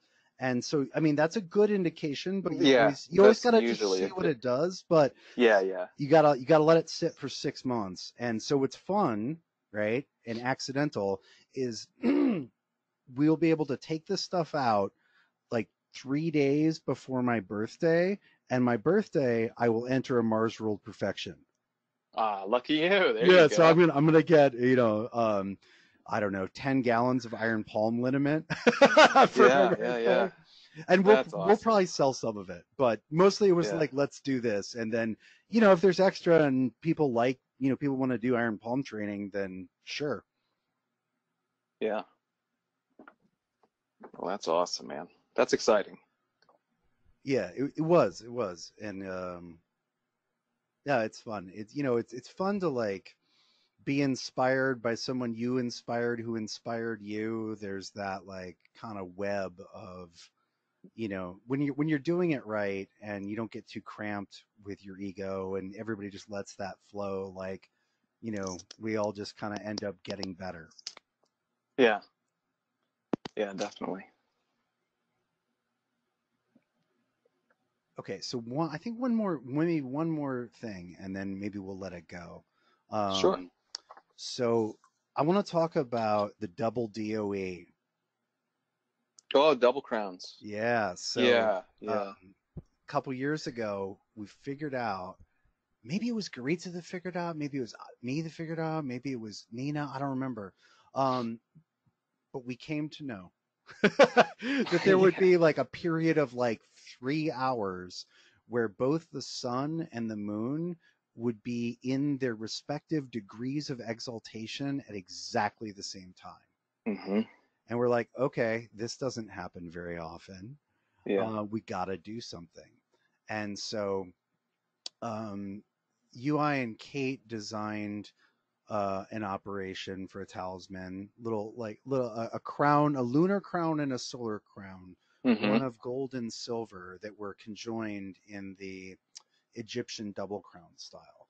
And Garitza also worked that one, but I don't remember. She did something else, and I think Nina might have.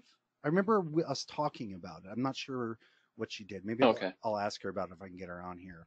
Yeah. Um, but what was your experience of that, and what do you think it did?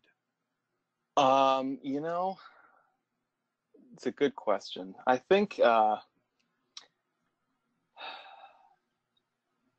there was it was very much about coming into my own sense of sovereignty.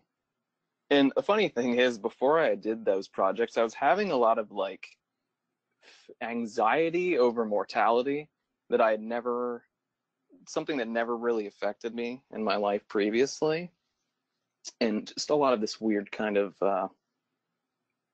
fear and anxiety around that. And That was the beginning of your Saturn return, right? it must have been, yeah, yeah, it was. But anyway, yeah, I felt like it really brought me into a sense of personal sovereignty and of almost immortality. Not to get too not to get too sorry, hold on, I'm having an error here. Oh, no worries. But yeah, well, because I think the to a certain degree, the sun corresponding to our spirit is the immortal part of us, because there's a part of us that is immortal, and we can be centered there or located there, or we can locate and identify with the parts of us that will fall away. Hmm. And so no, I don't think it sounds crazy to feel that immortality. Gordon would certainly approve. Oh, certainly. How was your experience with those, or what have you taken from those? Okay, so one, the just the experience of doing the operation, Hmm. I think that was like the best energy I've ever felt. It did feel really good. Oh, I it remember was talking to so you good. afterwards. It was like really rejuvenating and just I don't know. It was just good juju. Oh yeah, it just felt perfect. I remember talking with Yeah. Goritza pretty shortly after that, and she was like, "Austin, the energy, it feels so good." And it did. It just felt so good. It was, it was Yeah. like just like bathing in the nectar of the gods. Um, Yeah. and it was because Very fecund energy. yeah, well, Very, but like, it was so balanced. It was like exactly. It was like warm in a way that warm feels good and cool in a yeah, way that cool feels good at the same yeah, time. Yeah, the sovereignty part, absolutely. So when Kate and I were doing the operation, initially we were maybe gonna do like sort of some union of our respective kingdoms. Wink, sure. wink. Yeah, But when we were doing it, we're like, no, no, no. This is about like us as being totally sufficient in and of ourselves, yeah, yeah, yeah. right? And so we're like, no, no, we Right. don't. This isn't like a formula of union. This is like Hmm.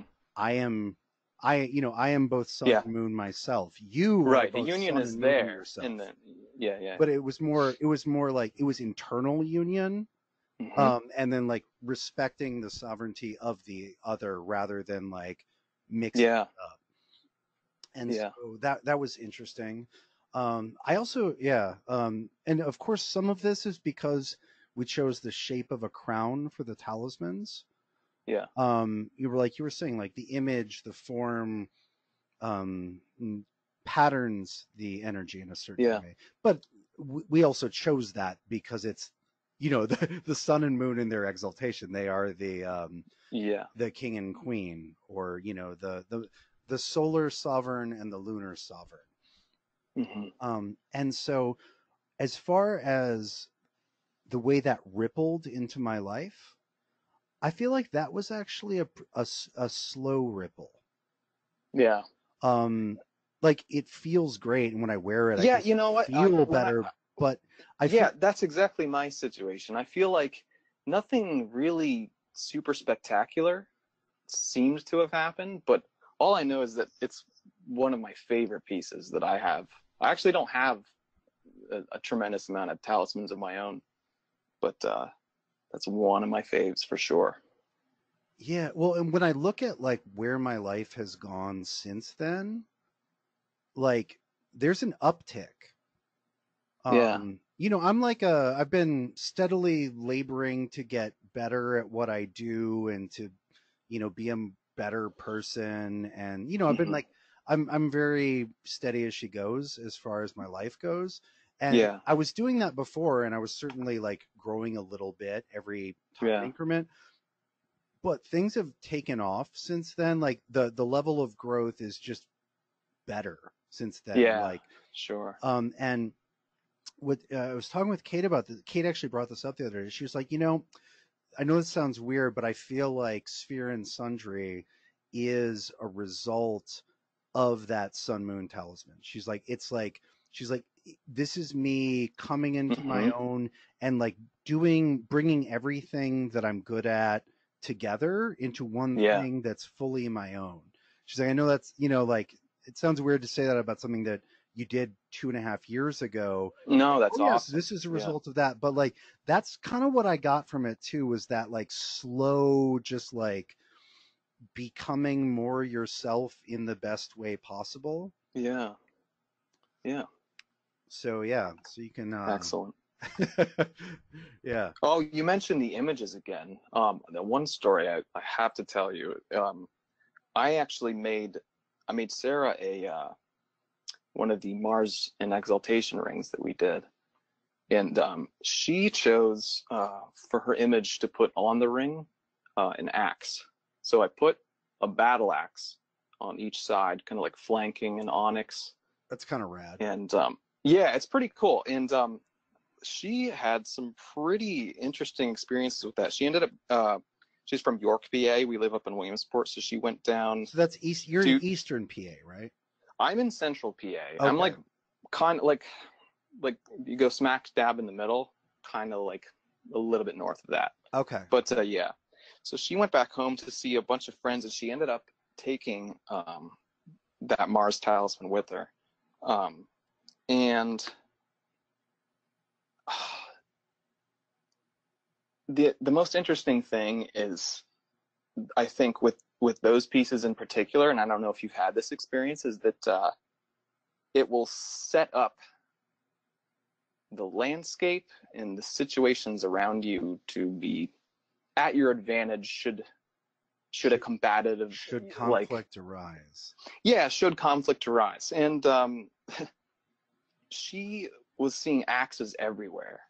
Like anywhere she would go, there would be like an axe, like totally out of place. She'd be in someone's house and someone would like put an axe down on the kitchen table. And like I don't know, it's like sometime later in that day, someone taught her how to use the axe. Oh, really? Yeah. Mm-hmm. And another interesting thing was it seemed to almost maybe not draw conflict to her, but opportunities would arise where if she had otherwise just acted out on her Mars instinct, it may not have gone so well. But there was this kind of strategic or tactical advantage she had where she just waited. The perfect moment would arise for her to be victorious.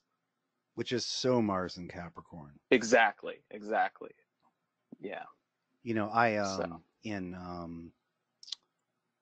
looking over the charts of the various martial artists I've trained with and under, I realized that I've been to the Mars and Capricorn school. There was one school that I was at in my mid-20s where the head student was a Mars and Capricorn, the teacher was a Mars and Capricorn, and the teacher's teacher was a Mars and Capricorn. Oh, wow. And that's pretty nuts. So I got to see how Mars and Capricorn, thinks about conflict. Yeah. And it was exactly as you described. It wasn't furious assault. It wasn't the best defense is a good offense. Mm-hmm. It was like, wait for them to fail. Help them fail, and then crush them utterly and entirely. Yeah. Which is different like that. The Mars and Scorpio is the like steadily and invisibly seek victory. Always be probing and moving, like, be that river that's finding victory. And, and Mars and Aries is just like, knock them the fuck out, right? Yeah. No warning, like be too much for them. But that Saturn, or excuse me, that Mars in Capricorn was just like, yeah, help them make the mistake and then crush them entirely. This is such a nerd thing, but I have to say, I made myself. That's okay. Oh yeah, nerds talk about nerd shit when they hang out. That's right. I made myself a Mars and Cap ring on the same election. I use it mostly for casting other Mars pieces. That's its main function for me. But it has the weirdest side effect where I host D&D occasionally with a few buddies of mine. Twice I took the ring down to me for a session, and it was just like crit 20 after crit 20 after crit 20, like in the most ridiculous way. And I ended up killing like two of my friend's characters. Dude, I've literally had exactly the same experience. Really? Literally. I have on my Mars altar for a while, I had a red D20 that I would always turn up so that it was in the middle of these two machetes, and atop them, and I would have it on the 20. And there were two times where I was running a D&D game, and I'd just done my Mars prayers with that. And dude, as the dungeon master, I was just rolling 20s and murdering all of the characters. Oh my God. It was like, I'm sorry guys, I really don't know what to tell you. Like, it was pretty nuts. That's Wow, that's insane, Yeah, man. that's crazy. You had exactly the same experience. Yeah. Oh yeah, Well, and yeah. I remember Cliff saying something one time about video games and stuff. He's like, if you do a bunch of work for a if you do like a money talisman or you do some spell work for money, he's like, don't go You get 20 you'll get 20,000 gold in your World of yeah, he's Warcraft like, account or don't something. he's like, you'll basically spend that luck in a game if you're playing Yeah, it. He's like, so don't yeah, do that. And sure. I thought that was because it's whatever reality you're operating in. Exactly. It makes no difference. I mean, like, how's that any different from you having, good luck in a poker game? You know, it's very much the same thing. It's not outside of Right? it's Because not somehow outside of reality. It's just well, yeah, these are all what we want to win at are all just human games, right? yeah. Like Truth be told, yeah, like how should we say the game of American dollars and banking and PayPal and all those are all game yeah, structures that are created by human beings. yeah. Like so is D They're and all D. abstractions of abstractions. Yeah, Yeah, and like yeah. D&D is less people believe in your D&D campaign and have consented to play than have consented to play in the dollar game, but like Hmm. those are human things. Right? Somebody Yep. made up all of those. Yeah. The dollar game is a little bit less fun than the Yeah. so Well, what doesn't have to be, but but usually so is. Usually that's the case. what settings do you play in when you do D&D? Are you like a Forgotten Realms guy? You get down with some I Dark actually Suns, some Planescape? I don't know any of that. Oh, What I did you're too in young. You yeah, missed the no. fuck out, No, dude. no, no. Well, yeah, it could be that, but also I'm a huge fan of Elder Scrolls, like the Morrowind game, Oblivion, Skyrim, that whole thing. I So played, dude. I played that's the Daggerfall in like universe. 1994.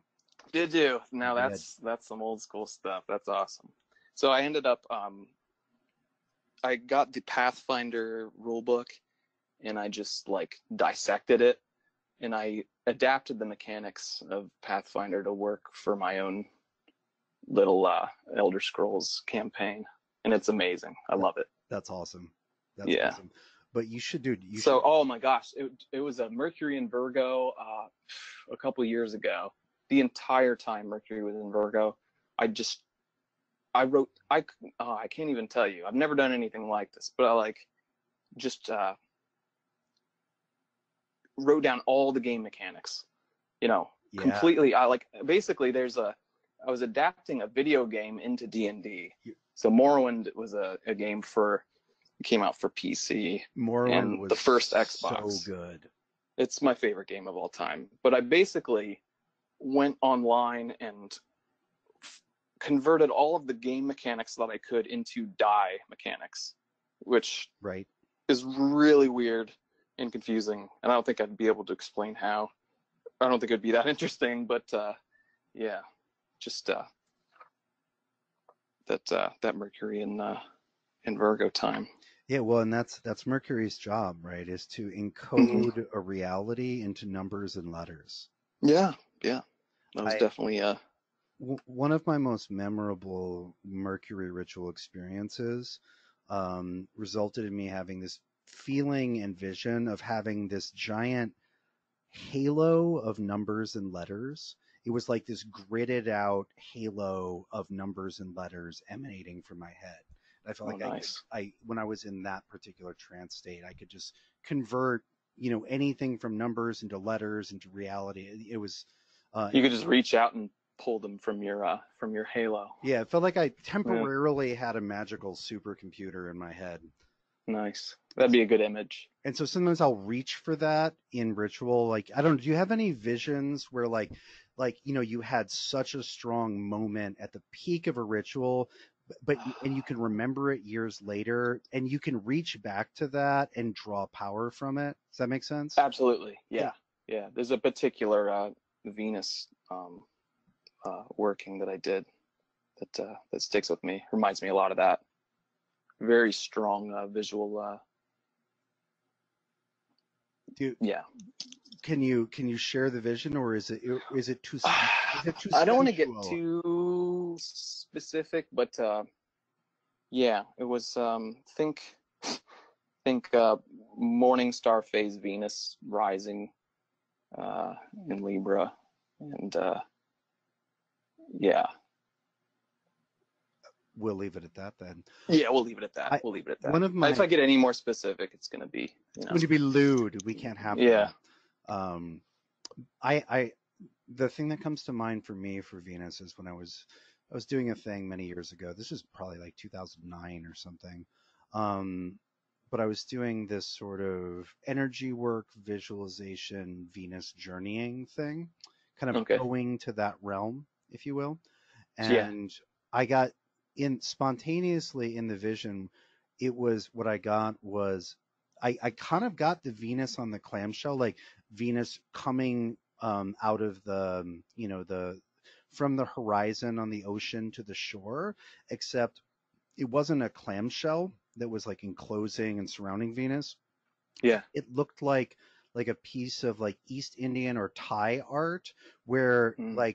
where it was a bunch of like snakes or nagas with their hoods open that She was created. standing on the hoods. She was surrounded by it, kind of emerging from this Ah, like seven-headed snake naga thing. seven-headed, eh? I think it was seven, yeah. Okay, well that would relate to the image I was just describing as well in an interesting way. And I don't But yeah, that's super cool. Yeah, it's just one of my like go-tos. And then I was like led into Yeah. this garden, and there was this Gnostic moment. There was this like experience. I was like, oh, like there was the Venusian, spirit figure. I was like, oh, you are delicious fruit, and I was like, and I am delicious fruit. Like this vision of like we are all like the succulent fruit of Eden, Yeah. right? And there's a feeling of like when you're like in Venus mode where you're like, I'm delicious, right? But you Oh can yeah. also see that the Yeah. world is delicious and the other Mhm. beings are delicious. Exactly. Exactly. That's the best part about Venus talismans for me. Dude, I don't have a It's Venus just DOE. oh I really? have like all the other DOEs, but I need a Venus Okay. DOE. Yeah, we'll hit that one. That's an easy one. Well, not always easy, but we'll Yeah. see. We'll Yeah. see what the next few Venus and Pisces look like. Yeah. I think next year is good. I think I looked at it, but yeah, I do. Which is funny because the very first talisman or the very first Picatrix work I ever did was Venus, but it was Venus in Libra, Yeah. and that worked Yeah. great. And I still have that. Mhm. I made a spell pot rather than a talisman. I have no idea why I made a Ah, spell pot, but that's that's what I interesting. did, and it worked great. And I Nice. basically did a paper talisman and then sealed it in a pot and then painted the pot, and I've never opened it. And Oh, it's still on my Venus altar. I can look at it right now. nice. So I don't want to open it because it worked well at the time, and Yeah, right. you know. Yeah. But Nice. so quick note before we go. So in Vedic with the yogas, right? There are these things called Hmm. there are these conditions called Mahaparus yogas, which Okay. basically mean like they're like planetary avatar yogas. Mahaparus in this context translates as like great person.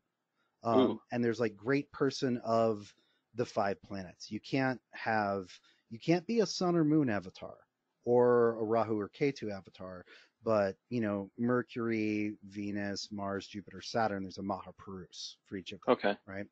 And so in the conditions will make perfect sense to you. Do you have one of those planets in its sign of exaltation or rulership? Is it angular? Great. You're an avatar of that planet. Oh wow.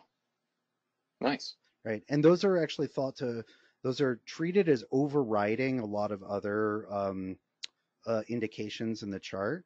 It's like, no, So dude, wait, just the planet and domicile and angular. or exaltation and angular. Okay. Okay. It's Huh. like, no, if you've got like Is there Saturn, an opposite, like Nemesis? you're terrible at this planet.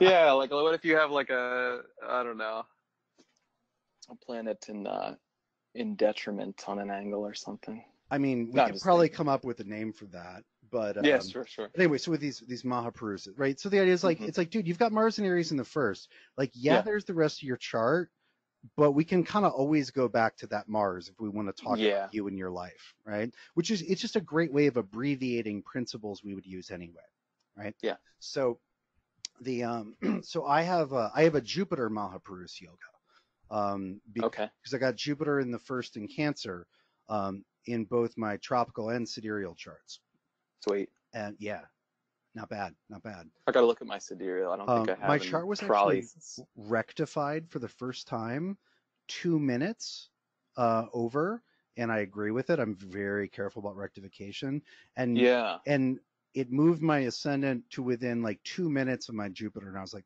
I can accept that.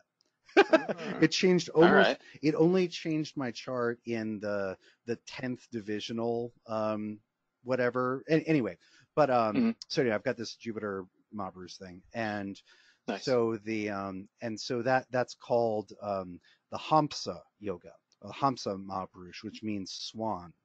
Um, that's like their symbol for spirit and Jupiter and all that. And it's Hmm. supposed to give you, it's like, oh yes, and this person will have this, this, and this, and they will have, they will have a beautiful voice like a swan. Which Mm. is funny because if you've heard swans, right? No, actually.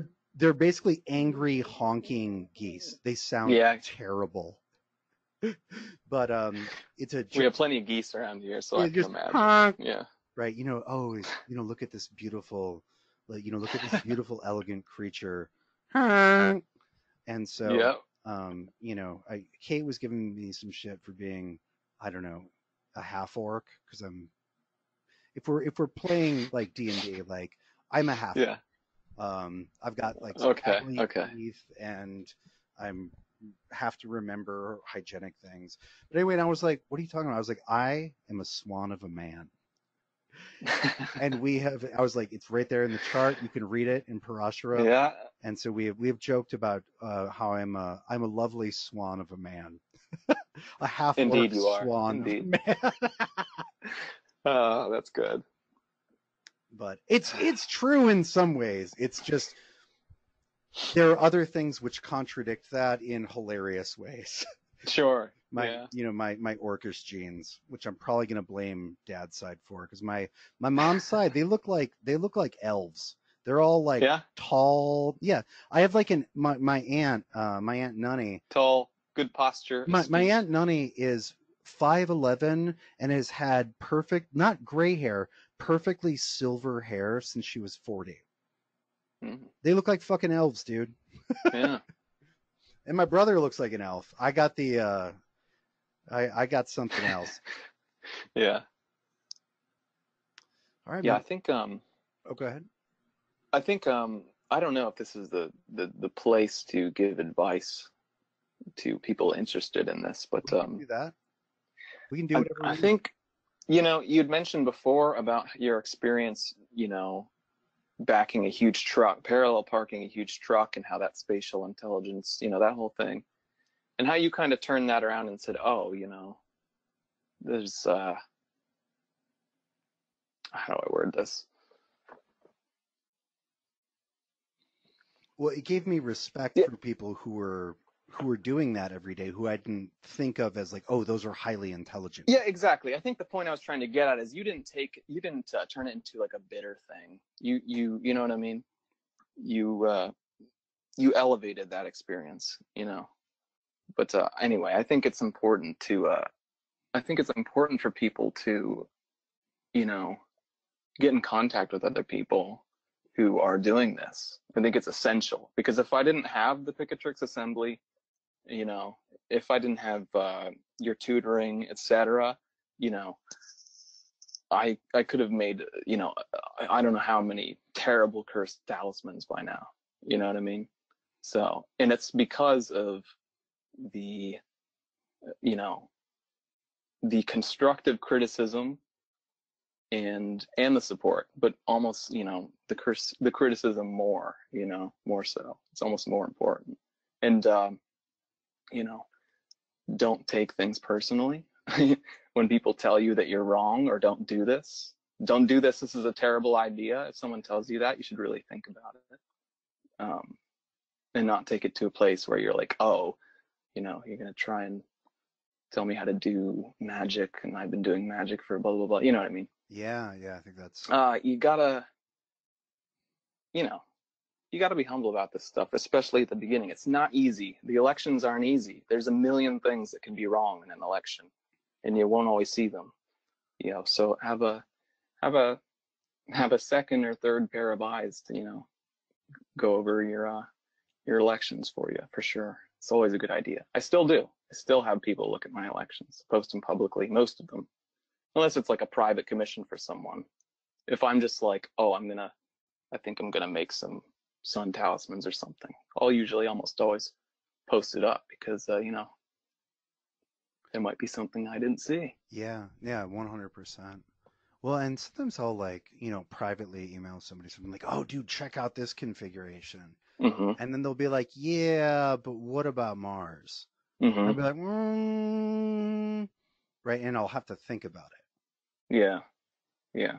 Yeah, and when you have people who like, are criticizing or, giving you feedback based on their understanding of the art Mm-hmm. rather than, trying to be better than, rather than an Right. ego-based place. But you know that like they're just like, I don't know, I don't think that's going to work because they don't think Yeah. it's going to work, right? And Right. and that that's where they're coming from. That gives you something to push off of, right? That's like, Mm-hmm. that's part of what I don't know. There's like a physical metaphor. It's not. I guess you could say it's like sanding the wood, right, to make sure that that finish is smooth, Mm. right? But it's that Yeah. friction which perfects the form rather than Yeah. that destroys it is really important. That's and I think that's part of why we all reflect so fondly on the Picatrix assembly, is because Yeah. we rarely agreed on anything. Like everybody was always arguing about both principle and Mm-hmm. application all the Yeah. time. But like Yeah. I had to like think about why Eric said that, and I had to think Yeah. about why you said that, or Goritza said that, or Mm-hmm. some of the other people. I wish I could remember some of the uh, well, Elizabeth and anyway. But we were. I had to think about it, be like, well, why do I think differently? And Yeah. should Yeah. I? Right. Right. There's a steep learning curve to this art, for sure. I mean, Well, and yeah, and the idea that like this is not a thing where you can come in already knowing exactly how everything's going to work, because I feel like part of the sort of the psychological complex which overlaps with magic is the desire to be a master of your own life and to be in control of reality. And mm, that's not necessarily a no, bad thing.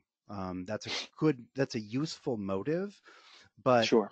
we have this idea of the like the wizard or the the powerful sorcerer as the Yeah. person who like is creating their reality in exact accordance with their will. And there's the like the problem there is the control fantasy.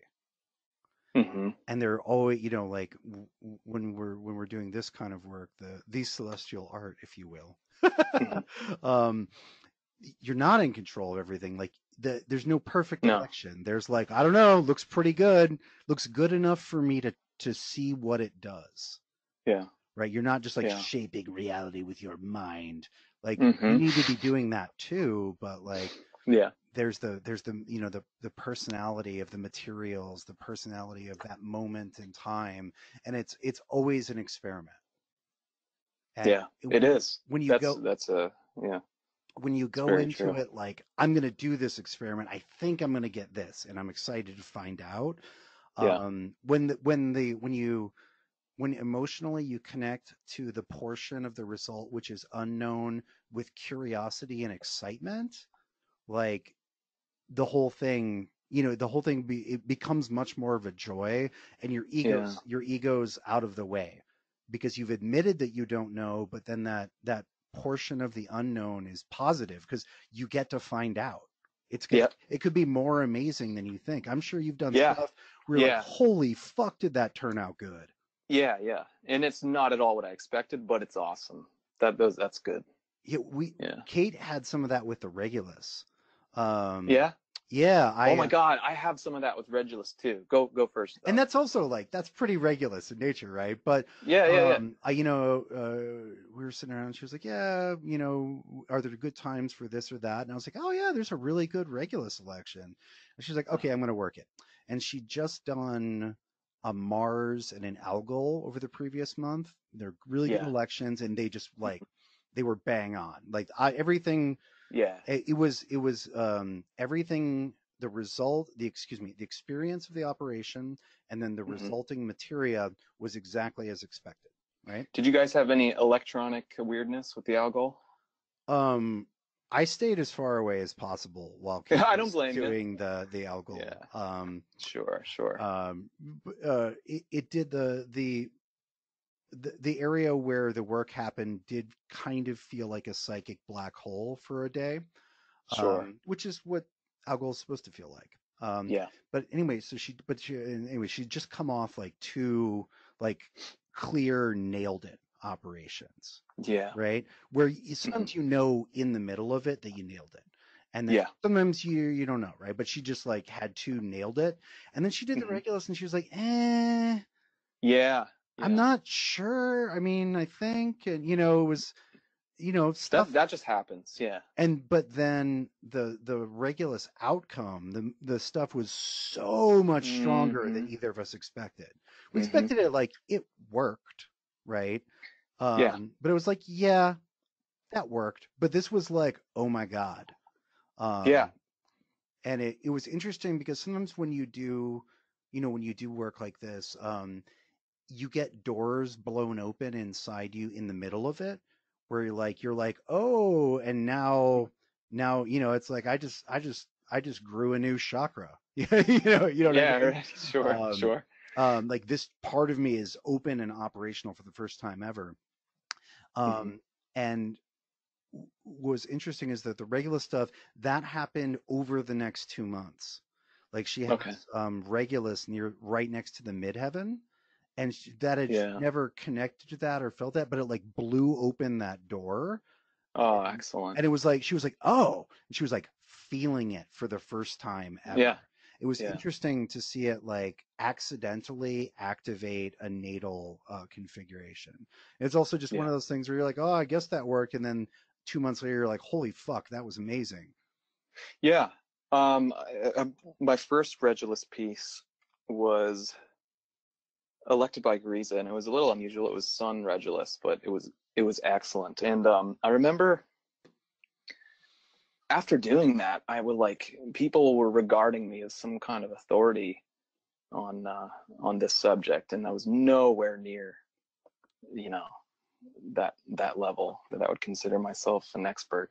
You know, Oh, I mean, and that was Regulus, also the same time that that my work blew up. right? Yeah, for sure, I mean, for sure. I've always said Regulus, but when I think about it, you're probably right in that it's Regulus because that the reg is king. Yeah, yeah. Oh, that's just kind of how I. Yeah, no, I'd Yeah, never thought about it because in English it looks like Regulus. yeah, yeah. Um, but yeah, Regulus will make you famous. Mm-hmm. Trump's got it on the rising.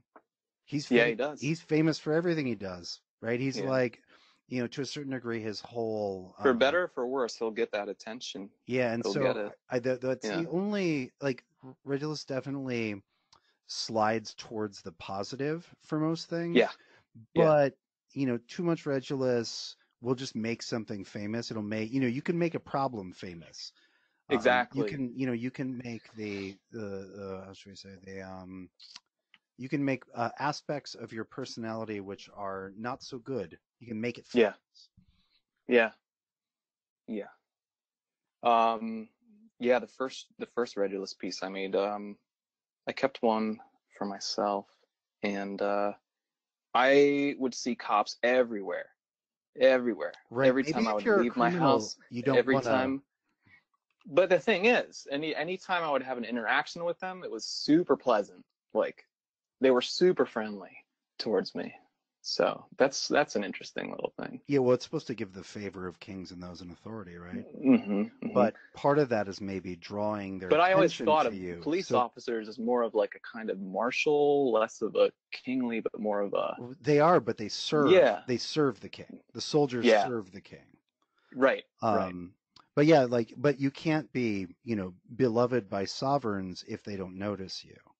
yeah, certainly. Yeah, and that to me that brings up the